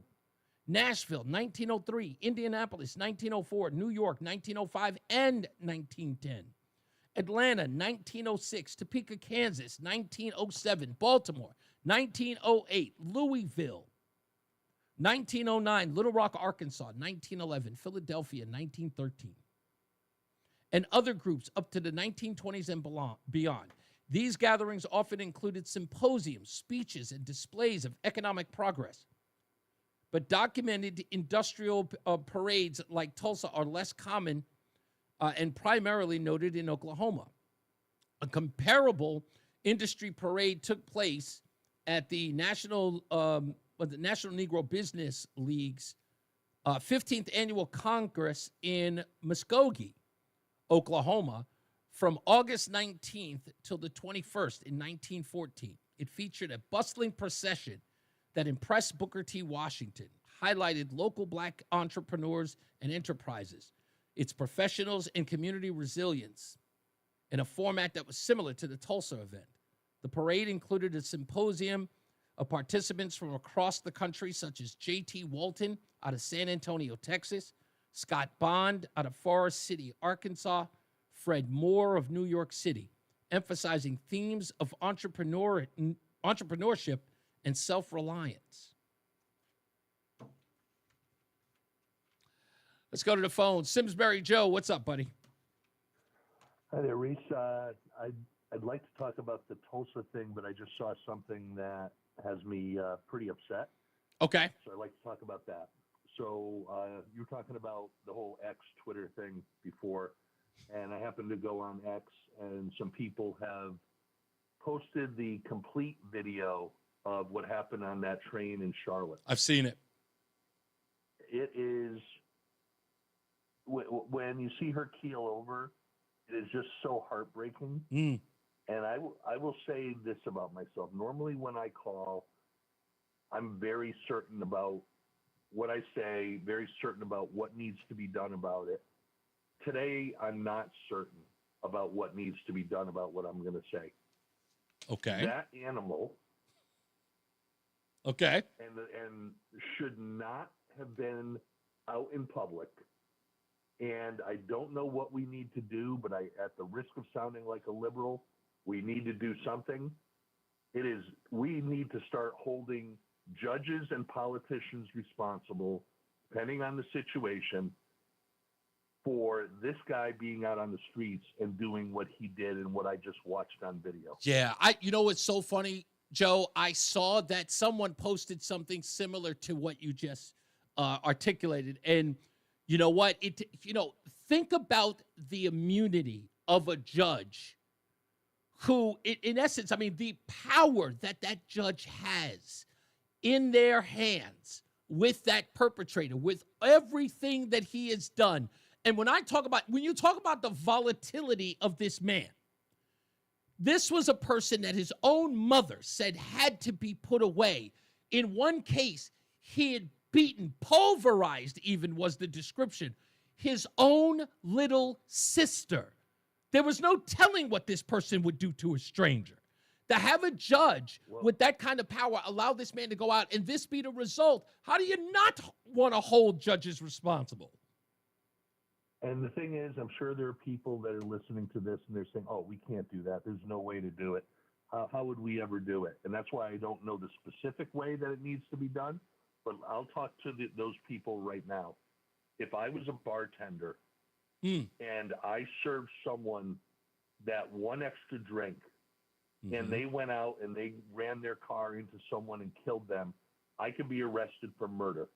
So don't tell me that we can't find a way where something is so egregious, and I'm not talking about the one-time situation here, or maybe even the two-time situation where someone that we would really like to see behind bars is let out. I'm talking about, and we saw something in New York City, and I don't remember the specifics, about a year or so ago, something like 35 times. Sure. It's like we need to figure out a way to hold the lefty judges responsible. And if it's their hands are tied because of lefty politicians, hold the politicians responsible. Because if the lowly bar, and I call it lowly, but I don't mean it lowly, right, but comparably, if the lowly bartender can make a mistake and give someone who's tipsy that one extra drink and they go and kill someone and they end up going to prison for doing it, then we can find a way at a minimum to disbar the judge, to take away their pension,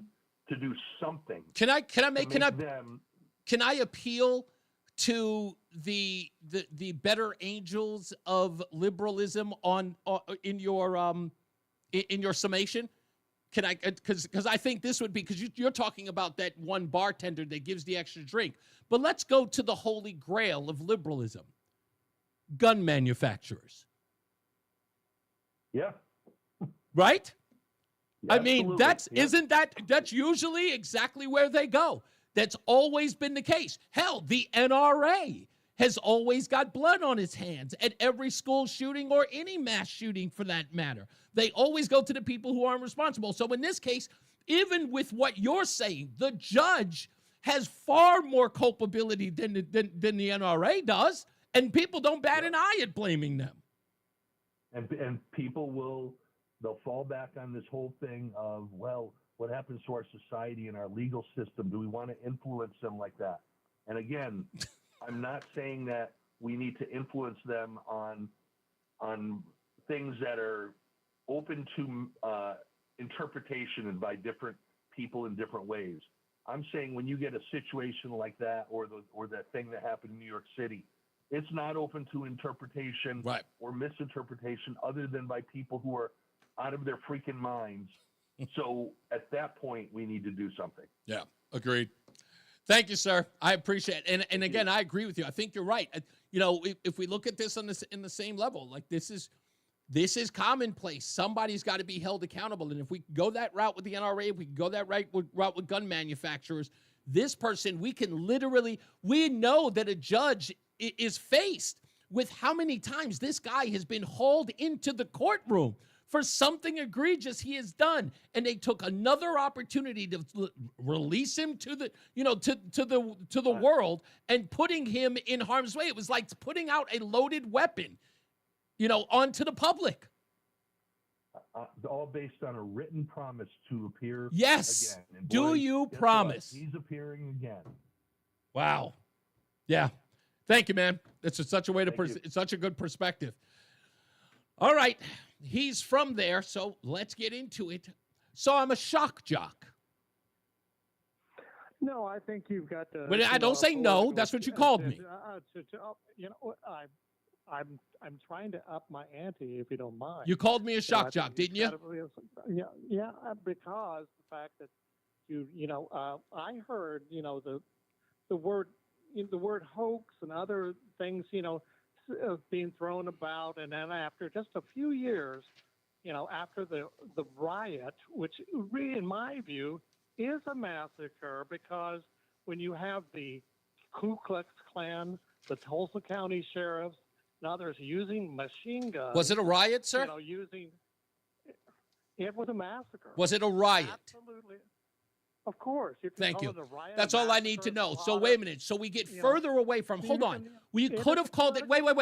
We had the Valentine's Day massacre, didn't we? It was called a massacre immediately after it. That's May I perfect. That's finish, perfect. please? I just want to finish the sentence.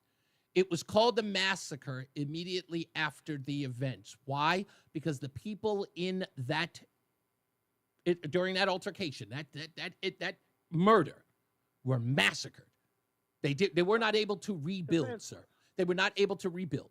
So the bottom line is that it was always referred to for almost 100 years, referred to as a riot, and then it was subsequently changed because they wanted to change it. And what I'm arguing is this. It's not that anyone didn't know about it. In the 90s, they did know about it. In the 80s, they knew about it. Everybody knew about it. And it wasn't called a massacre. Let me finish, please. I'm not done. It was called... What do you mean we didn't? You don't know who knew about it. I didn't know about it. I was in the school system, the Tulsa school system. Why are you suggesting that because you didn't know, we didn't? I knew about it. Then you had your ear to a place, that we. I'm from the black community. They never stopped talking about it. I'm from the Tulsa community. Okay. We never talked about it. Okay, and again, I was at least more than 1,500 miles away, and I knew about it. But it was never called the massacre. It was called the riot. Because if it was a riot, it would imply some sort of equal sign. Tell me why it needs to be called a massacre. Why is that so important to you? Because it is so one-sided, so destructive. The Tulsa Sheriff's Office, the Ku Klux Klan, and everybody else did not live there. Their homes were not affected. One community, the black community, was burned down. Literally hundreds, if not 1,000 houses were burned down. Airplanes flew over with bombs. Okay, that's not the type of riot that you see. You have an organized, collective, semi-military assault on some people because somebody maybe have stepped, a black guy may have stepped on a white girl's, toes or something to that effect. What about Project Move? Was that a massacre? Up in Philly? Pardon? Project Move in Philadelphia? Yeah, was it a massacre? Probably. If you're dropping, why has it never been called that? That? Why has it never been called the massacre? Because a lot of people have, if you ask every, kid that graduated high school now, have they ever even heard of it? Wait a minute. So something that happened more recent than the Tulsa, Oklahoma riot, people wouldn't remember it? No, I'm saying, this, I don't know whether the people in the Move thing had guns and were defending themselves. I don't know that. I can't speak about that. I'm only speaking about what I know from the area that, 4 Actually, years, that doesn't sound accurate, Tim. Tim, that doesn't sound like you really knew. What? I think that you admitted already that you hadn't heard about it, and you're from Tulsa, and you're learning about it very late, and you're very comfortable. Stop. You're comfortable with the word massacre because it's a means to an end. That's all. That's all it is. Look, if they did not teach it in my hometown, would there have been essentially a cover up or? No, I don't think it would have been a cover up. I just think that I think it was expedient. That's all it was. I got to go to a break. Got to go to weather and traffic. Oh, Eric says weather and Mark Christopher's in the BPS Traffic Center. Hey, Mark. All right, Reese, thank you very much. Well, if you're heading into Hartford on the southbound side of I-91, look for some slow traffic now as you move into Hartford from exit 33 down to 32 A and B. Then you're going to slow again 27 down to exit 28, and another brief slowdown approaching 19 in Meriden. Northbound 91 moves well Cromwell through downtown up into Windsor. Westbound 84 slowing just after 56 Governor Street out to 45 Flatbush Avenue. 84 eastbound, you've got delays about a half mile before 46 Sisson Avenue down to the Bulkley Bridge. If you are traveling on the westbound side of Route 2, a little bit slow by 4A in Glastonbury, and again 1D up to the 84 West merge. Traveling 3 northbound, some slow traffic approaching 13A to 13B and C in Glastonbury. 9 southbound's a little slow at the Aragoni Bridge. In Middletown, 9 northbound, look out for an accident between 34 and 35. In New Britain, left lane is blocked there. Delays are approaching exit 31 in Berlin. Behind that, heading into Waterbury, westbound 84 tied up 22 up to the Mixmaster. Heading into New Haven, southbound Parkway a little sluggish approaching 60 into the West Rock. 95 southbound slowing 46 down to 44 in New Haven. Traffic and weather together on the 8th WTIC News Talk 1080. WTIC weather. Well, sunshine will fade behind those increasing clouds this afternoon. Otherwise, comfortable temperatures to round out the day with a high of 75. A pleasant evening. Otherwise, rather cloudy tonight, but staying dry, low near 50. Eventually, that cloud cover can lead to a shower or two during the day tomorrow, high 70. The sky begins to clear out tomorrow night, low 53. Then sunny and pleasant Thursday with a warmer afternoon, high 81. This is meteorologist Scott Erickson, WTIC Weather Center. There's a lot happening in Washington and in your local neighborhood. Follow WTIC News Talk 1080 on the Odyssey app to keep up with the latest. And now, a WTIC News Update. 5:30, good afternoon. I'm John Silva, WTIC 1080 News. The Hartford's City Council has removed the interim tag from James Rovella's title. On Monday night, the council formally approved Rovella's return as top cop on a permanent basis. He was chosen this year to lead the department after the mayor's first choice stepped down for personal reasons. Man accused of repeatedly sexually assaulting a woman when she was a minor has taken a plea. 65-year-old Roger Barrialt. His arrest was first announced by city police back in January of 2024 in Bristol. Attorney for the victim says she was assaulted over a period of a decade. Primary day in Connecticut. Voters in 21 cities and towns going to the polls to choose candidates for elections in November for mayor, first selectman, and other municipal offices. Polls are open here until 8. Superintendents from across Connecticut gathered today, their annual back-to-school meeting. The governor was on hand to help with the event, along with Commissioner Charlene Russell Tucker, speaking to superintendents across the state, getting them ready for the 25-26 school year. Israel's military warned Gaza City residents to evacuate ahead of its plans to take control of what it portrays as Hamas' last remaining stronghold, and where hundreds of thousands of people remain under conditions of famine. In the meantime, Israel launched a strike targeting Hamas leadership in Qatar as they considered a U.S. proposal for a ceasefire in the Gaza Strip. On Wall Street, the Dow was up 196 today. NASDAQ gained 80. S&P was up 17. Late baseball again on the radio tonight. The Sox and the A's, 9:05, the pregame here on TIC. Yanks open a series at the stadium against the Tigers, and the Mets try to bounce back in Philly. In the Eastern League, Yard Goats are playing their final series of the 2025 campaign. They take on Richmond, 6:35 on the Odyssey app. For these stories and more, go to WTIC.com. I'm John Silva, WTIC 1080 News. Men, the summer is here. Longer days, warmer nights, and romance is in the air. Intimate dinners, walks on the beach, dancing in the moonlight. But if you have erectile dysfunction, you know it can ruin romance, both for you and the one you love. This is Dale for Northeast Men's Health. And if you have ED, don't let another summer go by without getting treated, because intimacy is one of the greatest things in life. And fear of not being able to perform should not be something you have to deal with. At Northeast Men's Health, we're ED experts. We've successfully treated tens of thousands of men. Our protocols work when others don't, and we have treatments that are effective in well over 90% of cases. You could even last up to an hour or more and perform like you haven't in years. So call us. Your initial appointment is only $99 and includes blood work, a medical consult, and if medically advised, a test dose. And if that test dose doesn't work in the office, your visit is free. Call 800-930-5956. That's 800-930-5956. Or go to northeastmenshealth.com. We have 6 offices across the Northeast to serve you, including our new office in Warwick, Rhode Island. You're listening to Leaf Radio, and the guru of gutter protection himself, Chris Coonahan, is here to take your most pressing leaf-related questions. Hey, everybody, Chris here. I understand we have Ron on the line. Ron, where are you calling from?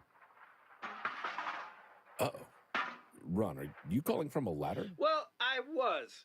I wanted to ask Chris what I need to do to get my gutters ready to have leaf filter installed. Oh, Ron, you don't have to do anything. A Leaf Filter Trusted Pro will come out and clean out your gutters, realign and seal your gutters, and install a Leaf Filter, America's #1 gutter protection system. So I didn't need to get on this ladder? Ron, Leaf Filter Trusted Pros are in your neighborhood and ready to help. Just visit leaffilter.com/deal to schedule your free gutter inspection and get up to 30% off.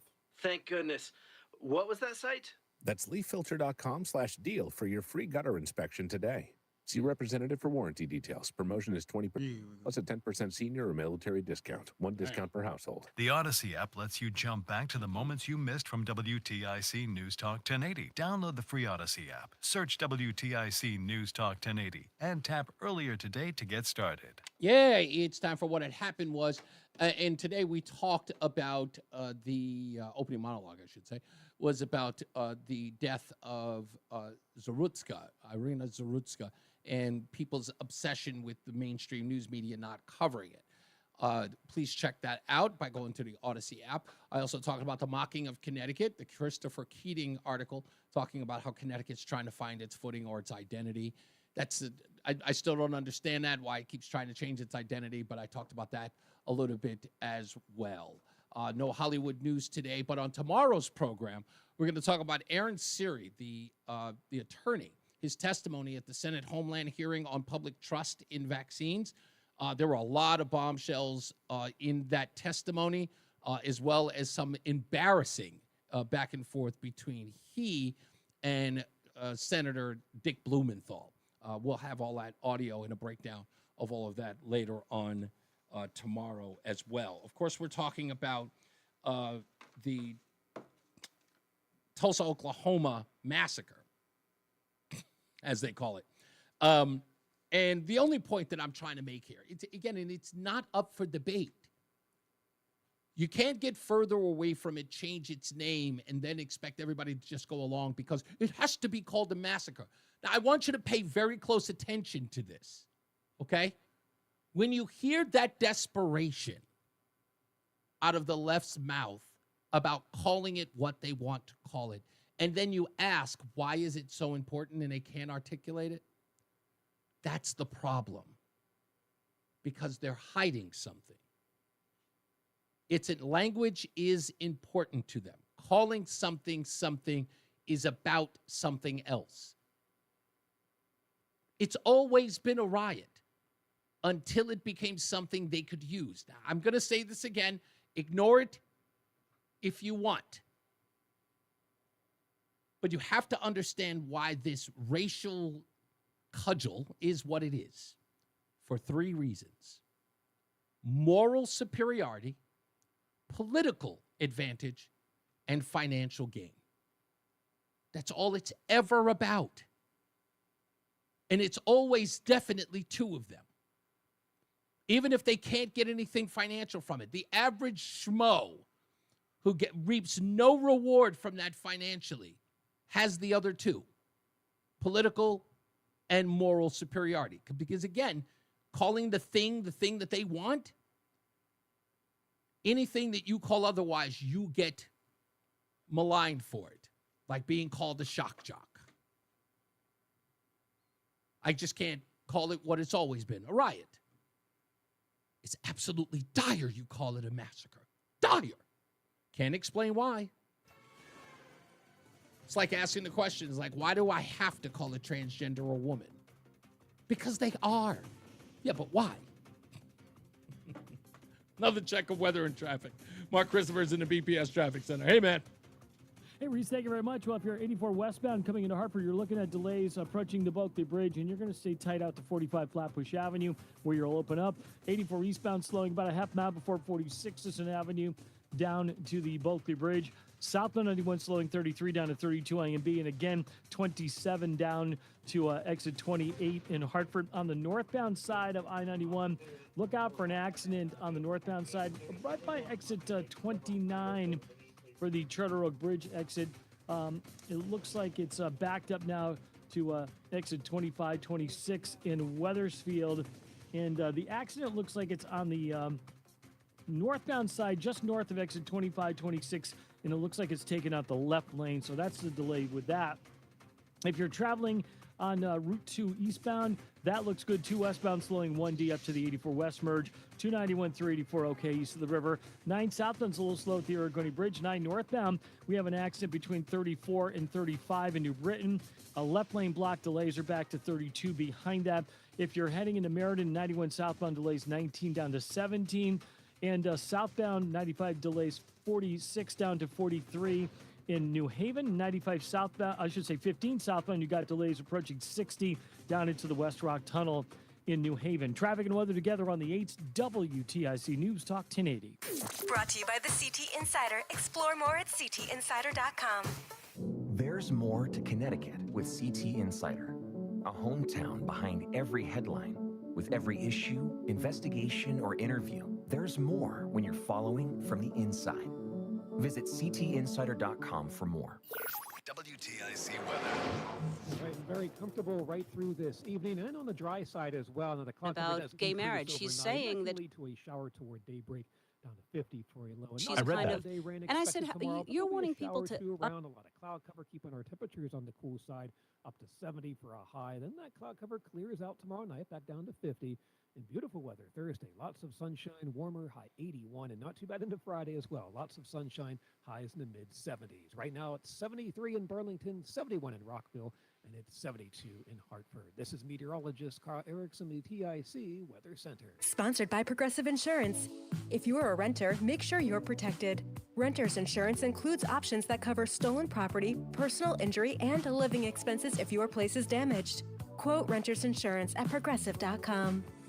Hi, I'm Tom Connors. Went to Mark Patrick's hypnosis seminar February 6, 2019. Nothing worked before. Left there and never smoked again. Amazing. Easy, affordable, and guaranteed. A year later, with my wife Michelle, attended Mark Patrick's weight loss seminar. She lost 18 pounds, and I lost 43 in 8 weeks. It's true. He smoked 2 packs a day, and nothing worked until Mark Patrick Hypnosis. Now we're losing weight together, eating healthy, full on half the food, crazy, enjoying exercising. Who would have believed Mark Patrick Hypnosis really works? It's amazing. I can breathe again. My blood pressure went down, and I've got so much energy. So much energy. And look great. Join Mark Patrick Seminar's Early Bird Special, only $49.99. Hypnosis designed to destroy unwanted cravings. That's right. Seminars Thursday, September 18th, Hilton Garden in Hartford North, Bradley International Airport in Windsor. Weight loss seminar 5:30. Stop smoking seminar 8 p.m. Or Saturday, September 20th, Holiday Inn Express, Southington. Weight loss seminar 11 a.m. Stop smoking seminar 2 p.m. Register markpatrickseminars.com. Actual price will depend on product. Featured products are Thank you, compounded sir. drug products, which the FDA does not approve or verify for safety, effectiveness, or quality. Prescription products require an online consultation with a healthcare provider who will determine if appropriate. See website for details, restrictions, and important safety information. Want a boost in and out of the bedroom? Hims has you covered. Introducing a new 2-in-1 approach to level up your game. Tadalafil for better bedroom performance and zinc for testosterone support. Put it all together and you've got what you need to turn things all the way up. Getting started is simple. Just go to hims.com/joy to start your free online visit. Through Hims, you can access ED treatments including pills, chews, and more. 100% online. No office visits, no pharmacy lines. Just fill out a simple intake form and a licensed medical provider will determine if treatment's right for you. If prescribed, it ships free and discreetly to your door. Find affordable treatments at up to 95% less than brand names at hims.com/joy. That's hims.com/joy, hims.com/joy. What's up, everybody? You know who it is. You know who it is. You know who it is. It's Reese on the Radio. Frederick Douglass of the 21st century. It's WTIC News Talk 1080. By the way, before I forget, we've got Patrick Hicks on the program on Thursday at 4 o'clock. We'll be talking about September 11th. Of course, it'll be on September 11th. And we'll talk about an interesting thing that happened around the country when it came to music on that day. And he has a great piece that's on Instagram that you can check out. We'll promote that tomorrow as soon as I know exactly where you can find it. But he does this whole video about band music that happened immediately after and how radio stations sort of decided not to play certain songs. Some groups had to change album covers and titles of their album because of the events on September 11th. So we'll talk to him about that. On language, before I get to the phone calls, let me play this real quick. And I always go back to this because it is an example of this whole argument about, well, you got to call it a massacre, and you can't tell why. It's simple. Ellen DeGeneres on Howard Stern. This is 2015, September 8th, 2015. Caitlyn Jenner is on the show today, our first show, and she really she still has a judgment about gay marriage. She's saying that she's kind of, and I said, you're wanting people to understand and accept you. This is like really confusing to people. And you still have a judgment about gay people and marriage and and she goes, well, she said, if the word marriage is that important, and I was like, it is, because that's the word. Like, we want the same thing, everybody. Well, So you say it's the word. And then she says, we want the same thing. You can have the same thing. Why is the word so important? And because changing definitions is that, because they understand language and words matter. Unless, of course, you catch them out there. when it comes to words matter, then it doesn't mean what do you think the word means? So it's always about flipping the script. I pay attention. Think about it now. What's the word that everybody's using with illegal immigration now? Disappearing people. Here's the thing I don't understand. And they use the word disappearing people. But then when you call to ask, hey, did you find out where they took said person? They go, nope. Did you look? Did you check? No. So are they disappeared, or you're just too lazy to look up where they are? So by not doing the work, you can say whatever you want. They're disappearing people. Well, did you check with ICE to find out where they are? What happens when we do? We find out that they didn't disappear people. We find out that they're right here in the good old US of A, pending their due process. But they'll keep repeating the words disappearing people. And why? Well, unfortunately, they know that some people are lazy. And it definitely ain't us. But their folks are. They need to be spoon-fed everything. But then again, isn't that such is life with these folks? They do need everything spoon-fed to them. Their housing, their food, their livelihood. Everything. Why would you expect them to put any effort towards anything? Everything is given to them. They expect everything to be hand-delivered. Life is an Amazon Prime membership without the cost. That's what it is. Let's go to White Mike, calling from Florida. How are you, sir? Man, I am so freaking angry. I can't even put into words how mad I am at this. Whoever this, flouncy dude who talks to you crying about Tulsa. That was 100 freaking years ago. Yes. We're undergoing a massacre of black criminals killing white people in this country every day. And won't call it as such. Say again? And won't refer to it as such. In fact, completely sweeping under the rug. And he doesn't care. I'm sure he doesn't also get his panties in a bunch about 58 Jamarcuses getting shot in Chicago on the weekend, because that doesn't have any fit for him. Not one bit. So I saw the video of this girl getting stabbed. Well, first, I back up a little bit. You guys talked about liberal judges in this guy. Yeah. No, let's be specific. It wasn't liberal judges. It was black judges. Yes. Who let this guy out. Yes. Let's be real. This is not a liberal thing. This is a race thing. This is, I don't want to put one of my people in jail. Right. Especially if he victimizes white people. So let's get that nonsense straightened out right away. Well, actually, don't remember, this is not just he. Remember, this judge also let him out even when he victimized his own family member, which shows exactly the apathy they have for their own people in the regards of taking care of their own.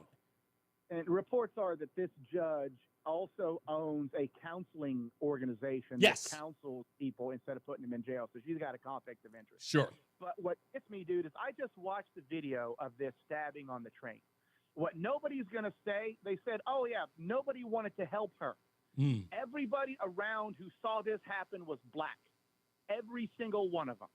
They did nothing to help this white woman who got stabbed because they don't give a crap because she's white. That's it. It's racism. People act like black people can't be racist in this country. Well, that's nonsense. But I mentioned something earlier, Mike. Hold on. I mentioned something earlier that I thought was nuanced and ignored. If you watched, as you did, you watched the video. That girl who came, again, just 3 years ago from Ukraine, you didn't see that woman hesitate at all to sit in front of that black man who would subsequently take her life. Like, she wasn't looking around all nervous, clutching her pearls in any way. She just sat on like it was a regular day. Well, I wouldn't have sat in front of that dude and turned my back. I would not have either. Secondly, she had a BLM poster on her wall in her bedroom. Sure, that. Yes. This is just another brainwashed, stupid white girl who was taught by the media. That's not fair. Come on, Mike. Yeah, dude, of course she is. No. First of all, you don't victim shame. Don't do that.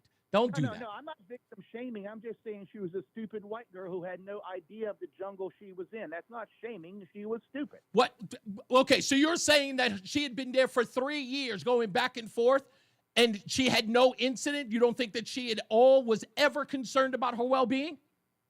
Dude, who knows? Maybe she's so guilted about feeling like a racist. Then let's not. Okay, so this is where this is exactly the problem. See, again, you're advancing a narrative about her just because that she, again, did not keep her head on a swivel, considered the neighborhood that she was in dangerous, and because she may have supported Black Lives Matter, that's not a reason to call her stupid. Naive, maybe. Absolutely. No, Dude, naive at best. No, stupid. Because how? Well, you don't even know her.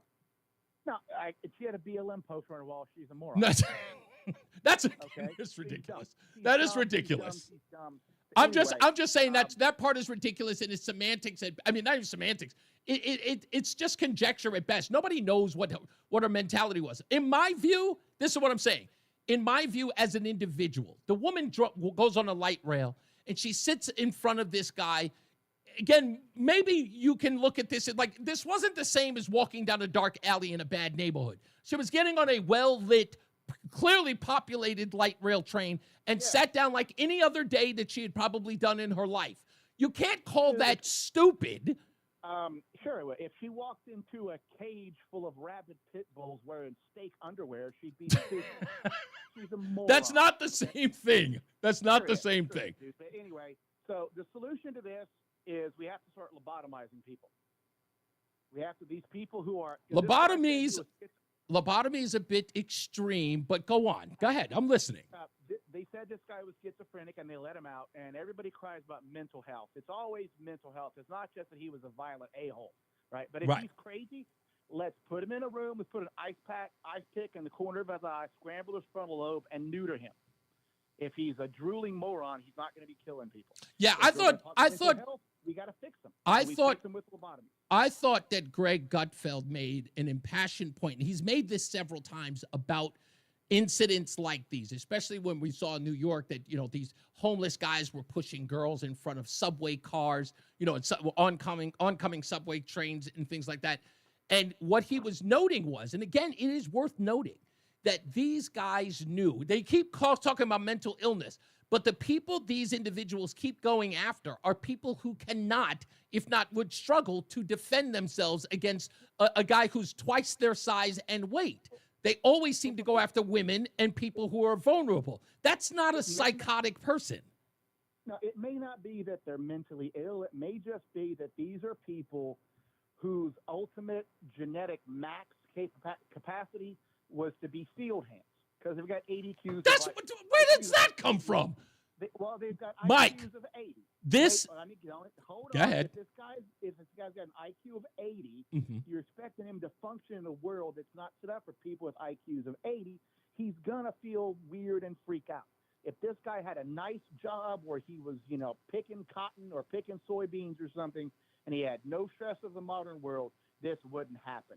But you're taking a Stone Age person and tell them to function in a modern society, they're going to go crazy. Well, why? They can't do it. Well, let me ask you this: you're talking about somebody who's a Stone Age mind in a modern country, right? Now, and with everyone talking about, in essence, mental illness in all of this, let me ask you this: you said lobotomy, and again, I'm not going to call it extreme. I'm just going, okay, I get where you're coming from, because the lobotomy sounds cruel. However, what would you have them do as far as facilities? Because, again, those things have to be paid for. How do you get those people in those facilities, and how is it funded? I don't know. I don't care. We'll find a way. We have money for Never thinking. You got to be thinking 2 steps ahead. Come on, Mike. Dude, we have we have $200 million to give to Ukraine. We can fund some nut houses, and we can surely fund some electric convulsive therapy and fry their brains into submission. If we're not going to kill these people, which is ultimately what we should do, we should be thinning the herd and wiping these people out, just kill them. You can't just do that until they. What are you saying? Before they've committed a crime? Mike, come on. No, I'm thinking full Judge Dredd style. The first time you commit a violent crime in this country, we kill you. That's it. Oh, no, okay. You're saying after. Okay. You're saying Judge Dredd after the crime. Okay, I thought you were just saying that because they have an 80 IQ. You got to be careful. People are going to be outraged at this convo. No, the 80 IQ people, I'm okay with us sterilizing because they're not going to benefit the herd. But these violent people, it's time to kill them, man. They can't fix them. You can't fix these people. Yeah, I don't so we look. Spend billions of dollars on them. It's ride the lightning, man. I will listen. There is, and again, I totally appreciate the point of view that you're coming from. And when I say that, I'm talking about even though it's sometimes you kind of look at it and just go, Jesus Christ, man, this is just so harsh. Forgive me for using JC, but you kind of listen to that and you just go, ugh. But to a degree, to 1 or 2 degrees. I can understand where you're coming from because it is out of frustration. And on the other hand, you have to ask yourself, how many lives is enough before you do something? I just had an idea. I have an idea how to fund it. Absolutely. We need to increase executions and hold raffles to raffle off the opportunity to throw the switch. I'm done with you. I can't with you anymore. You put $100, can you throw the switch on a pedophile? Absolutely. Who wouldn't sign up for that? Hell, let's make it firing squad and let me shoot him. I don't care. Yeah. Okay. So again, even though you're frustrated, which I clearly see, you have a couple of radical ideas. No, it's not frustration. It's hatred. I embrace that word. I hate these people. I hate these scumbags who victimize innocent people. I feel it's terrible. This pretty white woman was fed a mind full of crap. If she'd been a little bit racist, she'd be alive today. That's a hell of a statement. But listen, you know what? I go back to Jesse Jackson and remember how he was, even later, like when he said it, no one batted an eye. But many years later, he was berated about it when he said that when he's walking down the street and he sees a couple of hooded African-American kids, he crosses the street. And they waited almost 10 years before they went after him for that, for even saying it. But, and like Juan Williams, when he got fired from NPR for saying that when he's on a plane, after September 11th, about how he feels uneasy when Muslims are on a plane. He got so much backlash for that. Look, as much as I know that they're controversial, I totally get what you're saying, but and again, I don't want to be the person that says, well, we have to have a much more measured approach. I get it. The frustration, because again, there was so much overcorrecting in all of this that right now we're putting lives in danger. And, it's time for any violent crime committed by a black person against a white person to be hit with federal hate crime charges. Judges let these people out need to face some penalty.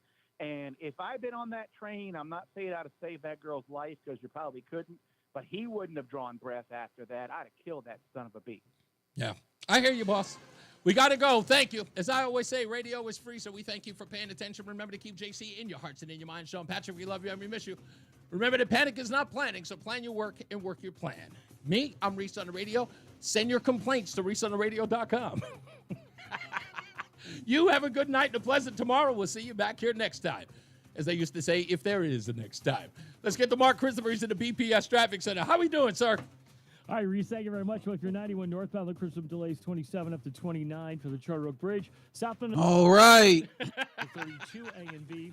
And then again, Mike is slow a little bit as you move down by exit 28 on the Hartford Weathersfield line west. Yeah, he is. Bridge, all right, buddy. I will see you manana. Yeah, he's a maniac. 46 and 48 Capitol Avenue I'll see you manana. Looks good too. Hump day. 2 westbound slowing as you merge with 84 West in East. Oh, now I got to see whether or not I'm going to hear some. What is it? That's so funny after. Yeah. Oh, yeah, that's right. Yeah, as always, Lori, thank you. All right, I'm going to figure out whatever this problem is with the regular Facebook page. All right? You guys be good to each other, and we'll see you mañana. Stay out of trouble.